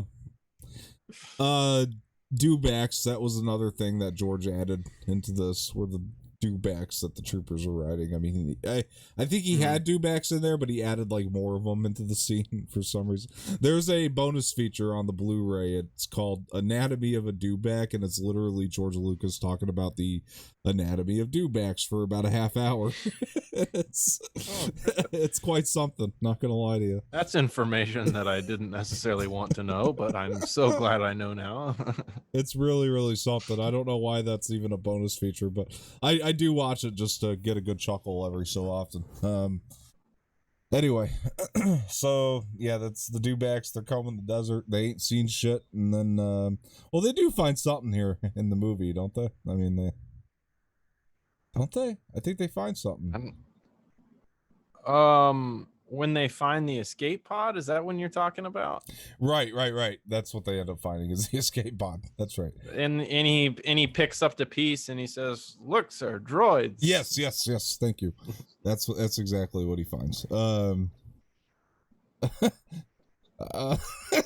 do you know it was droids? That's exactly what I thought. He picked up, it was like a ring, or it was like some sort of ring, and look, sir, droids. And I'm like, first of all, how do you know that's from a droid? Second of all, who lost that? I think it was 3PO. And why? I actually think it was 3PO. Like, well, because they landed poorly. But I don't know. Yeah, but it was like away from the ship. Like, I don't know. It fell off him when he was walking or something. Yeah. I don't know. Anyway, where are we now? We're going to the Millennium Falcon, right? Right. So Luke gets on the Millennium Falcon. There's this whole shootout. Pretty awesome. Watch your sequence. mouth, kid, or you'll find yourself floating home. I love that line. This is where we start. Exactly, me too. This is where we start to see Han's, real quick humor. Oh my God! You know who we didn't mention in that entire cantina scene? Who's that? Who are we missing here? Chewbacca. We have not mentioned Chewbacca. We did forget to mention Chewbacca. Yeah. Oh my God, Chewbacca, even in that cantina scene, is amazing. I mean, just everything he's doing there. I mean, so Chewie's getting on the ship, and they're all on the ship. Han's taking off out of is it Docking Bay 94? I think that's the name. I don't remember. Just I don't know. I'm trying to be a nerd. I'm pretty sure it's Docking Bay 94. And then they take off real quick, and they're flying through space, which happens quite a bit in this movie. Now I'm thinking about it. There's a lot of sequences of them just flying the Falcon, but driving through hyperspace ain't like dusting crops, boy. Exactly. But I love those little lines that Han has. Yeah. Me too, man. Classic. Han is easily my favorite human character of the original Star Wars movies.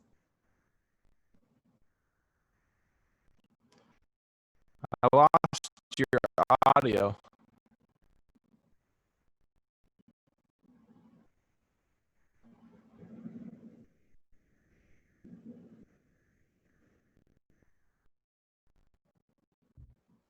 How about now? Should be good now. There you go. Okay. There you go. All right, sorry about that, everybody. Yeah, I definitely think the ones in Empire are more quotable from Han, for sure.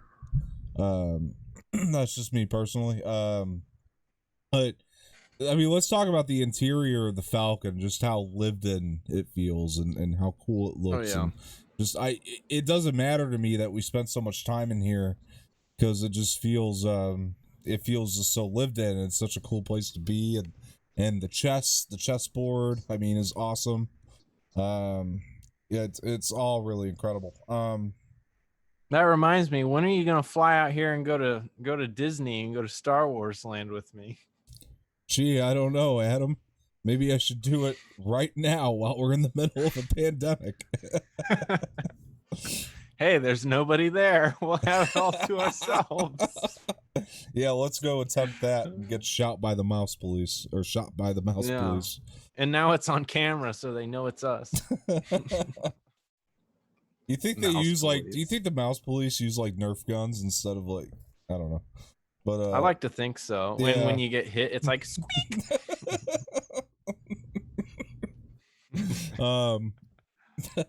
Anyway.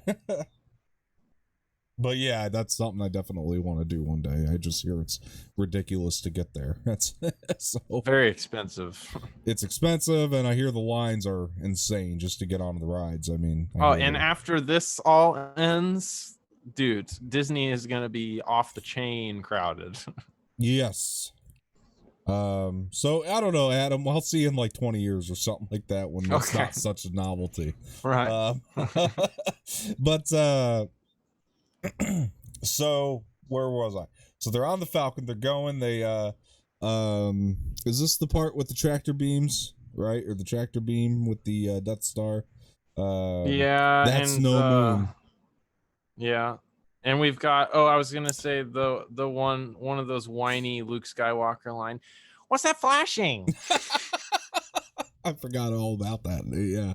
He's like a little kid, and Han is like, this son of a he's like so annoyed. He would slap him if he could. Tractor beam, that's no moon. Classic line. Oh, absolutely. So then they get sucked into the tractor beam, and then they're stuck in there. I forgot about what's that flashing. That cracks me up. What's that flashing? He does say it like that.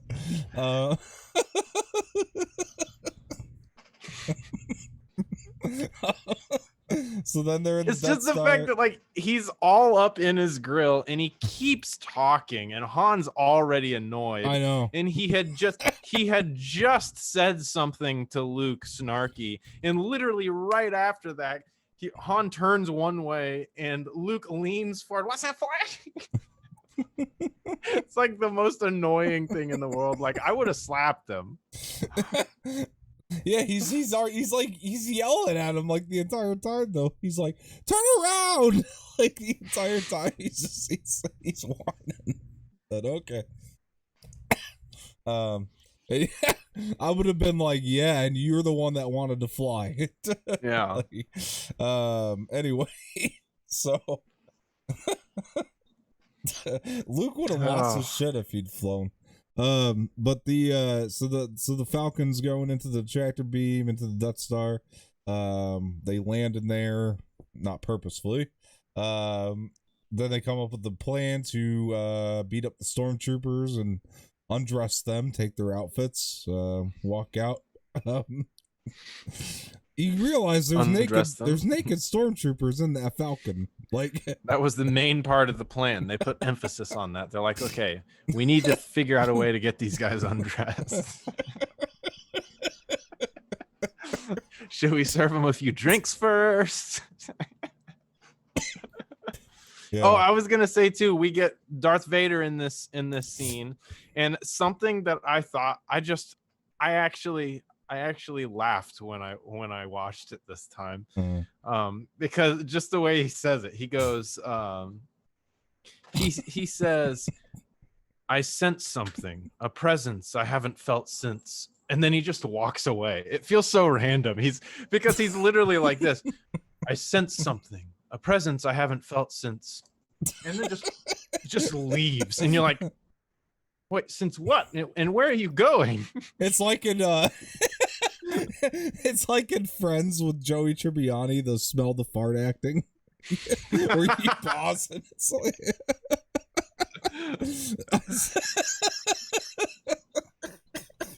that's what it reminds me of. Oh man. I said something that I haven't, that he looks like he's sniffing a fart, and then he just walks away. It's really the fact that he walks away so quickly. Like it's right after he stops in the middle of a sentence. A presence I haven't felt since, turns around, walks away. It's like if I'm a stormtrooper around him, I'm like, wait, since what? Since what? Where are you going? It's like Vader realized he left the stove on or something, right? Like, oh shit. And it is kind of interesting that he acknowledges that he's feeling something that he hasn't felt in a long time, and instead of staying and checking it out, he leaves. Yeah. He left his lightsaber on in the other room on accident. He didn't want to burn the place down. It's like you remember in Hairspray with John Travolta. He's like, I left my iron on. Yeah, now I do. My favorite Hairspray line. I left my iron on. That's Darth Vader. Yeah, pretty much. Oh man. Oh boy, here comes the red paint again. Okay, so they give these guys drinks, they get them undressed. Yeah. Give these guys drinks, get them undressed. So then they're moving through the I don't know, the vents, I guess, with their stormtrooper outfits on. I really want to know what happened to the naked stormtroopers. I'm really where'd they put where did they put these naked guys? They're in the Falcon somewhere. They don't acknowledge it. Did they kill them? Did they store them and forget about them? Like, are they locked up somewhere? Ray and Finn finally killed them with the gas when they let it out in the Falcon in episode 7. They were still fucking there, man. Tied up in the closet. That would be hilarious. That'd be like a hilarious, like, new Spaceballs moment. Like, they walk on the ship and there are these old naked guys on the Millennium Falcon still. That would be great. Oh man. Oh brother. Yeah, they never really resolved that, but they're going through the vents, and I do like the who's the more foolish, the fool or the fool who follows them. And then Chewie gets up like, what'd you say? It comes up, and then so then they're walking through the hallway, and I think this is around the time where Vader does the smell the fart acting, and then Obi-Wan yeah, I always noticed that too and had a problem with this, so I was actually really glad he brought it up. That might be one of my small gripes in the movie, was he just walks away. He doesn't it's just so random. It's surprisingly funny. I don't know why it was so funny to me. It shouldn't be that funny, but I laughed pretty hard when I watched it. I had to rewind it. It's funny. Then Obi-Wan and so Obi-Wan says he has a plan, and so he goes out there, and we know he really is just planning to face Vader, obviously, at this point. And then I like Luke comes up with the plan once they find out the princess is in the princess, she's here. I like that he comes up with the plan, and he grabs the cuffs, tries to put them on Chewie. I like that Chewie gives him shit. And then he's like, all right, Han, you put him on. And then Han's like, don't worry, Chewie. I think I know what he has in mind. Puts the cuffs on Chewie, and this is actually a smart plan. They came up with a smart plan, but then they end up in this room where they have to do this entire shootout. And I love the shootout moment because it's the part where Han goes over the intercom and oh, don't worry, everything's fine. We're all fine here now. How are you? How are you? That's hilarious. I like how many times he uses the word fine. It's fine. Everything's fine. We're all fine here. How are you? Yeah, he uses fine as much as Donald Trump uses terrific, to be honest with you. Like, he really terrific. uses it's it amazing. quite a bit. Right. Nobody's better. I'm the best. I'm fine. He shoots the thing. He's like, "Oh, it's a boring conversation anyway." Look, we're gonna have company. I like how he goes from like calm and then he just freaks out. Shoots it. Oh, we did mention Luke breaking out Leia in this moment too. He's aren't you a little small for a stormtrooper? Huh? Takes off the helmet and all that. Then they go into the trash compactor. So the trash compactor sequence is one of my favorites. Like, I even remember loving this as a kid. This has one of my favorite Mark Hamill lines in there too. The 3PO, will you shut up and listen to me? And like, I don't blame him either, because 3PO's just jibber jabbing while that should be his 3PO lines should be an alarm clock, because really it is one of the most annoying things to listen to. Like, if I had to listen, it should be a torture technique. Like for the CIA, if you had to listen to him say those lines over and over on a never-ending loop, you would go insane. Yeah. No 3PO, 3PO, where could he be? 3PO. Oh yeah, where could he be?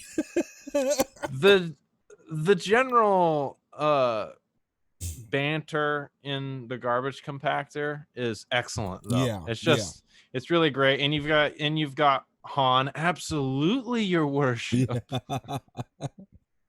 The creature that pulls Luke under, I'm not sure how they pulled that effect off even in the time period. Yeah, I don't know. It was pretty cool though. It looked really good. I mean, it looks like a real thing that's pulling him under that, and it all looks great. I like when the compactor starts closing and they put the giant metal thing up, but it's clearly made of rubber and it's like bending back and forth. Oh man. Yeah, no, definitely. Yeah, then he finally reaches 3PO on the comm, and no, it's hysterical, man. It's my favorite part is, will you shut up and listen to me? My favorite part of the trash compactor, other than Han saying "absolutely, your worship," is when they actually stop the trash compactor and they start 3PO. Yelling and cheering at 3POs. Listen to them, R2. Oh, they're dying. Oh, I agree, man. That's amazing. That's great comedy right there. And then great comedy. Yeah. Oh. What was hysterical here though was R2 about he reminds 3PO about the comlink. Comlink? Oh, I forgot. I turned it off. He forgot about the comlink, or he just I don't know, whatever. He's holding it. I know. It's like, how'd you forget? 3PO really is a bozo, man. Really is. That's such a smart guy. He is kind of a bozo. I know. He's intelligent because he's programmed to be, but he really is a bozo. You think he doesn't know how to utilize all this programming well.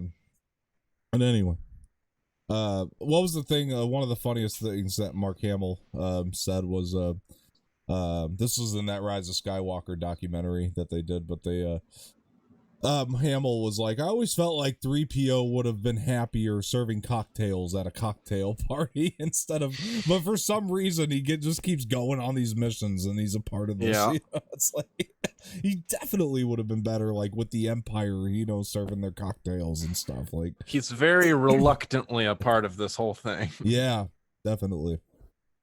So then this moves us into scene 38. Obi-Wan is pulling random levers. Oh yeah. Everybody always how does he know what levers he's pulling? He's just like, yeah. I'm like, and why are those levers in such a hard place to get to too? Yeah, I don't know. So Obi-Wan doesn't do that? I don't know. Well, they seem like very important levers. Whatever they are, they're very important. It's true. You gotta like tiptoe your way around these things. Just to, it's the power, man. You gotta turn the power on. That's how that controls the power. But whatever. That's like me freaking It's like me putting my light switch on the outside of my house on the second story with nothing below. Yeah. It's like, oh, I gotta go turn the bathroom light on, crawl out the window, stick some suction cups on my hands. I mean, yeah, imagine that. It's crazy. I mean, well, come on. We know the Empire wasn't very smart about the way that they built the Death Star. I mean, their engineers were lacking for sure.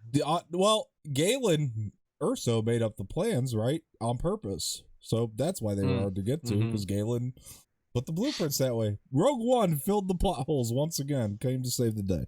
Okay, so we got so we're going through the iconic Scene 38. By the way, have you ever seen this Scene 38 reimagined on YouTube? The guy that did it? I think I've watched it. It's been a while, but I remember I think my friend and I watched it at one point, but I'll have to revisit it. All the effects aren't really there, but the ideas and stuff like are there, and it's like that would have been a really cool way to do the scene had they thought of it or had the technology, I guess. But my favorite thing in the reimagined one is Vader's entrance, and I was like, oh my gosh, that was a missed opportunity. He comes in and he just like the saber just like goes into his hand. Like I thought that was really cool. But anyway, so I almost wish that would have happened here with his entrance, but no, it's just kind of the so they go into the hallway, and the dialogue here, though, the exchange, all that is on par. Like it's all incredible. The exchange between Obi-Wan and Vader. When I last saw you, I was but the learner. Now I am the master. I mean, that stuff is awesome. It sounds like something Anakin would say. It really does. Only a master of evil doth.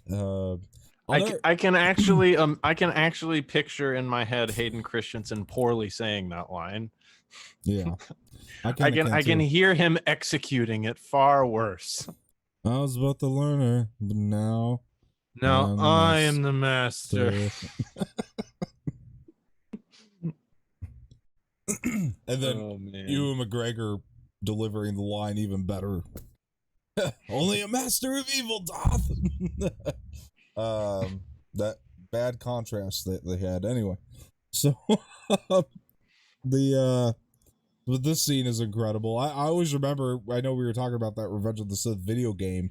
I remember when you beat the game and after you fought Anakin, as young Obi-Wan, you unlocked this bonus mission where you fought, Anakin, or you played as Vader and fought Obi-Wan. In this scene, I always thought that was cool. Luke and Han and Leia all come running. I mean, there's a lot of stuff going on with Luke, Han, and Leia too. A lot of great humor. I like Han running into the stormtroopers, thinking he's gonna cause some shit, and then the stormtroopers just go chasing him back the other way. I think that's funny. Well, he definitely has courage. Well, good will do us if it gets him killed. I like that banter, and I mean the banter between Han, Leia, and Luke. It really makes a lot of this, and it really, that's great. It's amazing. Their chemistry was very, very good. George Lucas, at least chemistry wise, he definitely found 3 actors that had it, and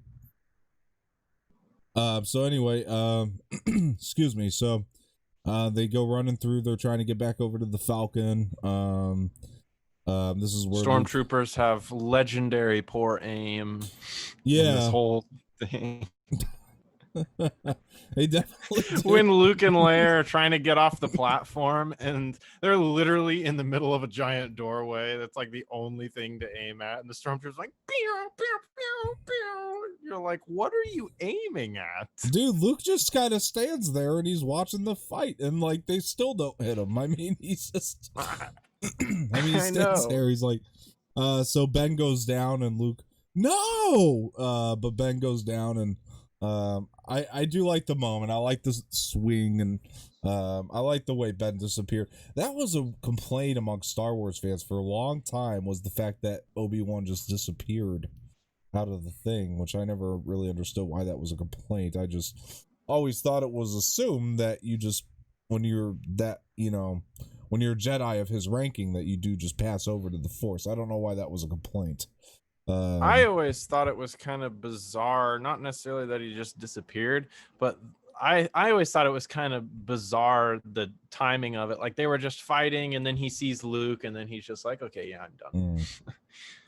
I remember thinking that as a kid. I was like, I don't get it. Maybe as a kid, yeah. I mean, I think it's all really well understood now. I mean, in my opinion, it was, he was waiting for the time. He was waiting for Luke to escape, right? I mean, that was Obi-Wan's whole deal, was to let them escape. I think he always knew that Luke would go forward and try to devise a different plan. I mean, clearly Obi-Wan was not going around trying to get the princess. He had other plans in mind. So that was the whole idea, was to get Luke to escape. I mean, he shut down the tractor beam when he was doing the power levels and all that, so they can escape. I mean, I just wish that the fight could have been a little more epic. I know it was old and the choreography is way different, but it's like knowing what you know now, having the fights that we have now, going back and watching these epic legendary characters battle. You're like, I wonder what it would be like if we could have them fight, like with the choreography that we have now and the technology and everything, to really see them go at it.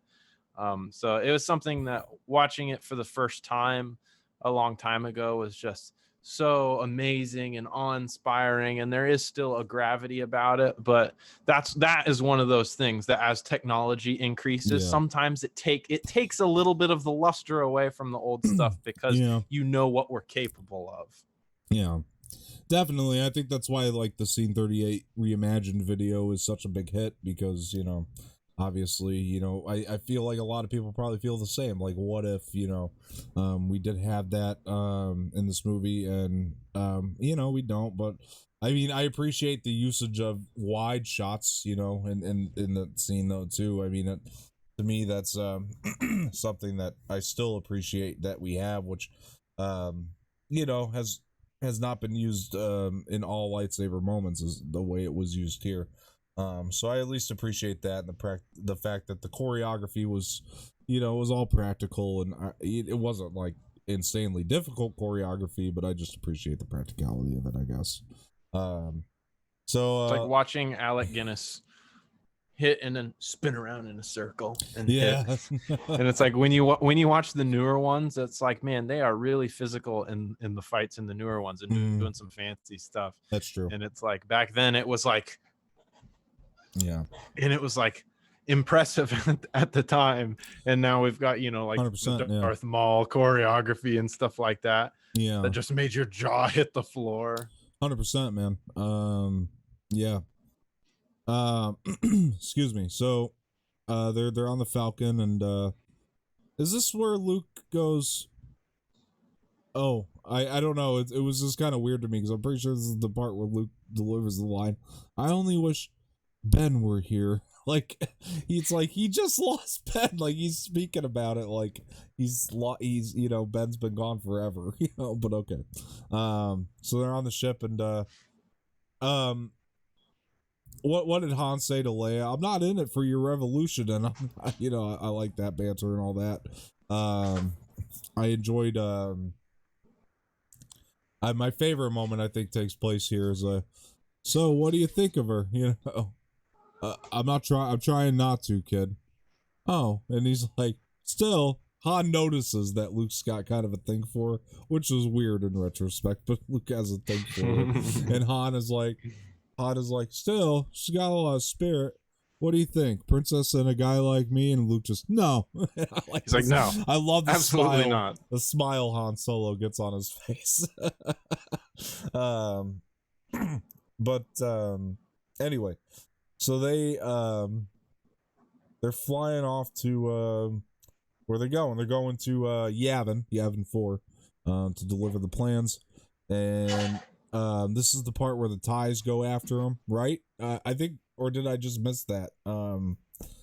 TIEs are coming after them right as they leave the Death Star, I think, and I think we just skipped over the whole thing, but this is one of my favorite moments in the entire movie for sure. I mean, don't get cocky, I mean, all this great stuff is in the... Like, I got him! Good. It's like, don't get cocky. Good for you. It's like anytime Luke has some kind of, I feel like Han does this with a lot of characters that are overly excited. Han just likes to shut them down and like be Han about it. Yeah, I don't know. What do you think of that Star stuff and or the TIE fighters going out after them and the trip to Yavin? I mean, was there anything in particular you wanted to bring up about all that? No, not really. It's cool. I like they're sitting in their little turrets and going at it with it's the awesome. TIE fighters. I think that's cool. My question, if I am Han, is he's obviously the better pilot. So my curiosity would be, why not have Han drive and try to get away and have Chewie get in man the guns? Is Han the better pilot than Chewie though? He sure acts like it. Well, he got cocky. I don't know. Yeah, that's true. So I don't know that that's actually ever been proven though. That Han was. I mean, there's no way to prove it. It's all fake. So. Unless they explicitly say it, there's no way to prove it. Well, you know, Adam, back in that day. Anyway, so they. Han's so cocky. I always felt like it was implied that he was the better pilot, but maybe I'm wrong. He might be. I mean, I don't know. I have things that could dispute that, but I will get into it at another time. Maybe I'm just off base. I just always thought of Han being the, like, obviously they are both good pilots, right. But I always thought of Han as being like the pilot and Chewie is like the guns. Like Chewie is the brute force. No, I mean I'm thinking of Last Jedi, man, when Chewie's going under crate and like flying through that thing. Like Rey was gunning there, but like Chewie had to like fly through all that shit. And we've seen Han fly through like asteroid fields, but nothing like that was in a, like, we'd never really seen him fly through tight spaces like Chewie was underneath the planet of Crate and all that. Like that stuff was something else, but we'll get into that in The Last Jedi.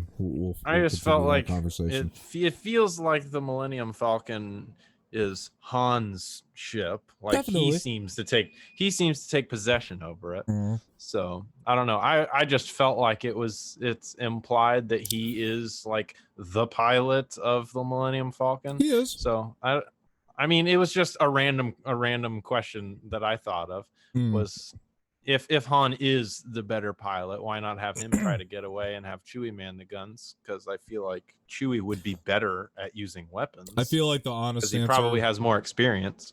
I feel like the honest answer is so we can have the great banter between Luke and Han, you know, in the moment. That's the honest answer. Probably. Obviously is because whether Han is the better pilot or not, I think we can probably agree that Chewie is probably the better gunslinger.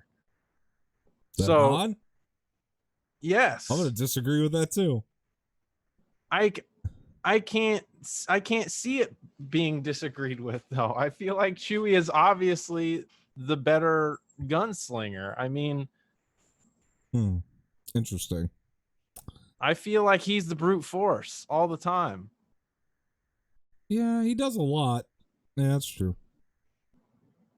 And he obviously has battle experience because we see him briefly when the Clone Wars are starting, like when Yoda acknowledges That's a really Chewbacca. Good point. Yeah, I do forget about that. Yeah. Chewie's battle tested, so he has to be the better gun. So that was my question. You know what? If I'm Han, I'm gonna be like, Chewie, get on the gun, I'm driving. You know what? You're right. I'm gonna give this one to you. I think you're right on this one. It doesn't matter either. It doesn't matter either way. I am gonna give it.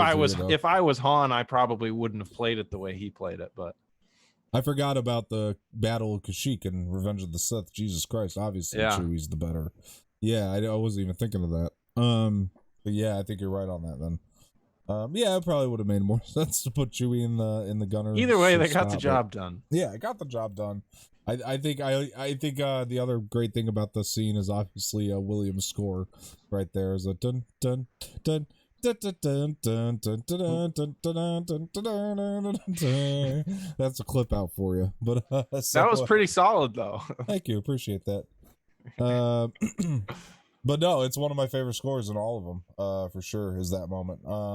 Then they're flying through to Yavin, and I love these shots actually. Like people complain about the fact that Lucas did one too many wipe shots or transition shots here when they're flying into Yavin, but I actually really like them. I think they let the movie breathe. You think that's a lot of wipes? I just think Guy was a wiping machine several years later. Definitely. Definitely. No, I just think it helps the pace and lets the movie breathe a little bit. And then we get into Yavin and the guy's explaining that Leia sent in the plans. Did you notice the way he says Princess Leia in the moment? It cracks me up. An analysis of the plans provided by Princess Leia. It cracks me up when he's explaining it. But anyway. So he's going through the plans, and I think Luke was talking. Yeah, Luke, I like the line about the womp rats. You know, I used to shoot womp rats in my T-16 back home. You know, I'm just saying, if I'm a professional pilot, I'm gonna be like, really? True. Really, kid? Okay, kid. Okay. Ooh, womp rats. T-16. Ooh. Somebody make this guy the general. And no, the other pilot just kind of shuts his mouth and they go on with the day. Right. This is where, and this is an added scene, I think, as well. Is Luke running into Biggs? Because we never really met him until this moment. And there was also another deleted scene with Biggs that they cut out that I really wish George would have kept. It's on the Blu-ray special features. It's a really amazing scene that I wish George would have kept. It would have had more development for Luke, and it shows him, you know, with his buddies and kind of what that was like. But anyway, I really like the Yavin station. I think it looks it's another thing that looks really lived in. I feel like in like modern movies we don't really get like a lot of like lived in feeling sets like we do, you know, with these older ones. And yeah, I love the way this looks and feels. And so they're flying off, and this is the Battle of Yavin, which I think is obviously the absolute best part of the movie. Probably is the Battle of Yavin. I mean, they're flying through the trenches, man. The way that they pulled this scene off is unbelievable with the X-wings and the TIE fighters, man. It's the original space battle. I mean, Adam, what do you think? I mean, it's awesome. It's epic. It really is. It's one of the coolest parts of the movie. One of my favorite parts is, what's his name? The big guy, Porkins. Yeah. He looks like they just got into space, and he looks exhausted already. And his name is so spot on, Porkins. It just matches. Yeah. It matches him so well. What was that's he like? Believable. Okay. He was like Red 3 or something, because they're going through the Red 1 standing by, Red 2 standing by, Red 3 standing by. He's like Red 3.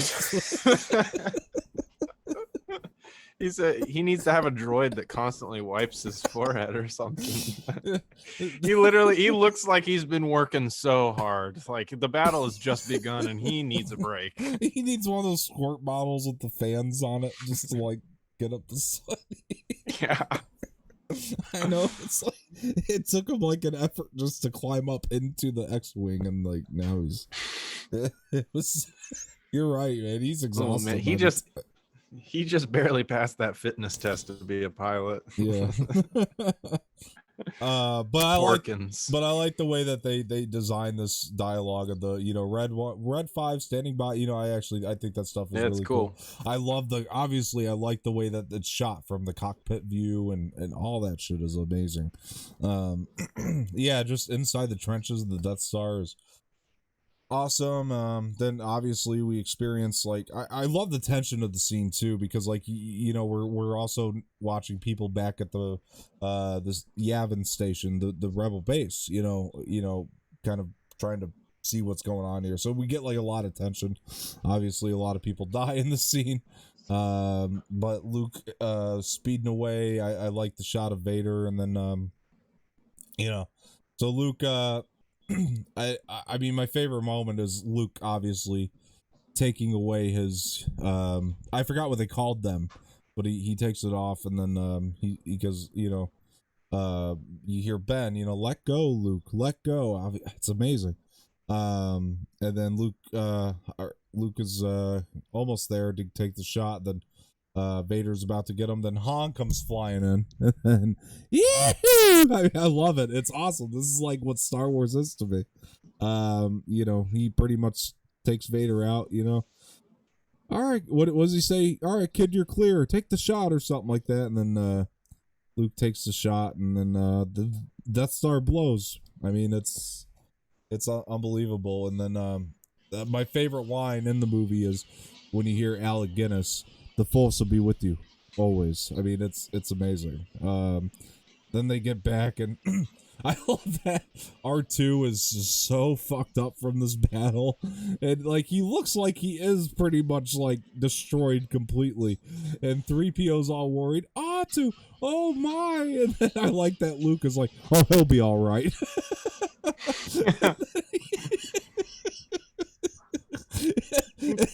3PO kind of gives him a look like, what are you talking about? He'll be all right, because he looks like he's pretty much destroyed. He's like, I'll donate some of my parts. Yeah, I know. It's funny because it's like you're always arguing, and now it's like, yeah. Here, take my parts. We act like you hate each other. They really do.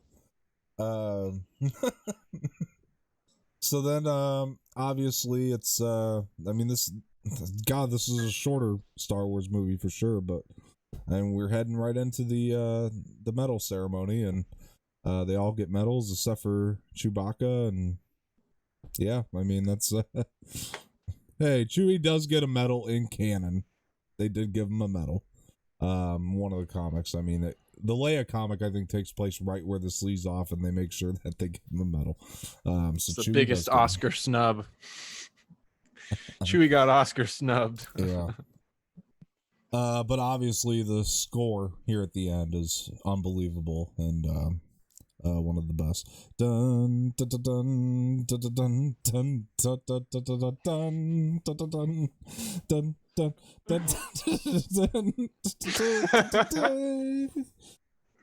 dun. It feels, I don't know if it was, but part of that score sounds very inspired by Pomp and Circumstance, like what they play at graduation ceremonies. Yeah, it feels like John Williams was inspired by that piece.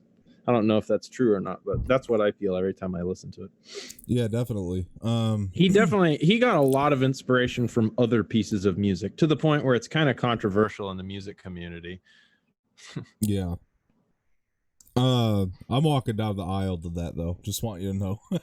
If I ever get married. Dun, dun, dun, dun, dun, dun, dun, dun. Oh yeah, that part's epic. It's amazing, dude. But anyway, yeah, I mean that is the end of Star Wars Episode 4: A New Hope. Anything else you want to add before we hop off here to the movie, or? It's a solid film. Yeah, very solid film. Puts the prequels to shame. It just completely shames them. And I was honestly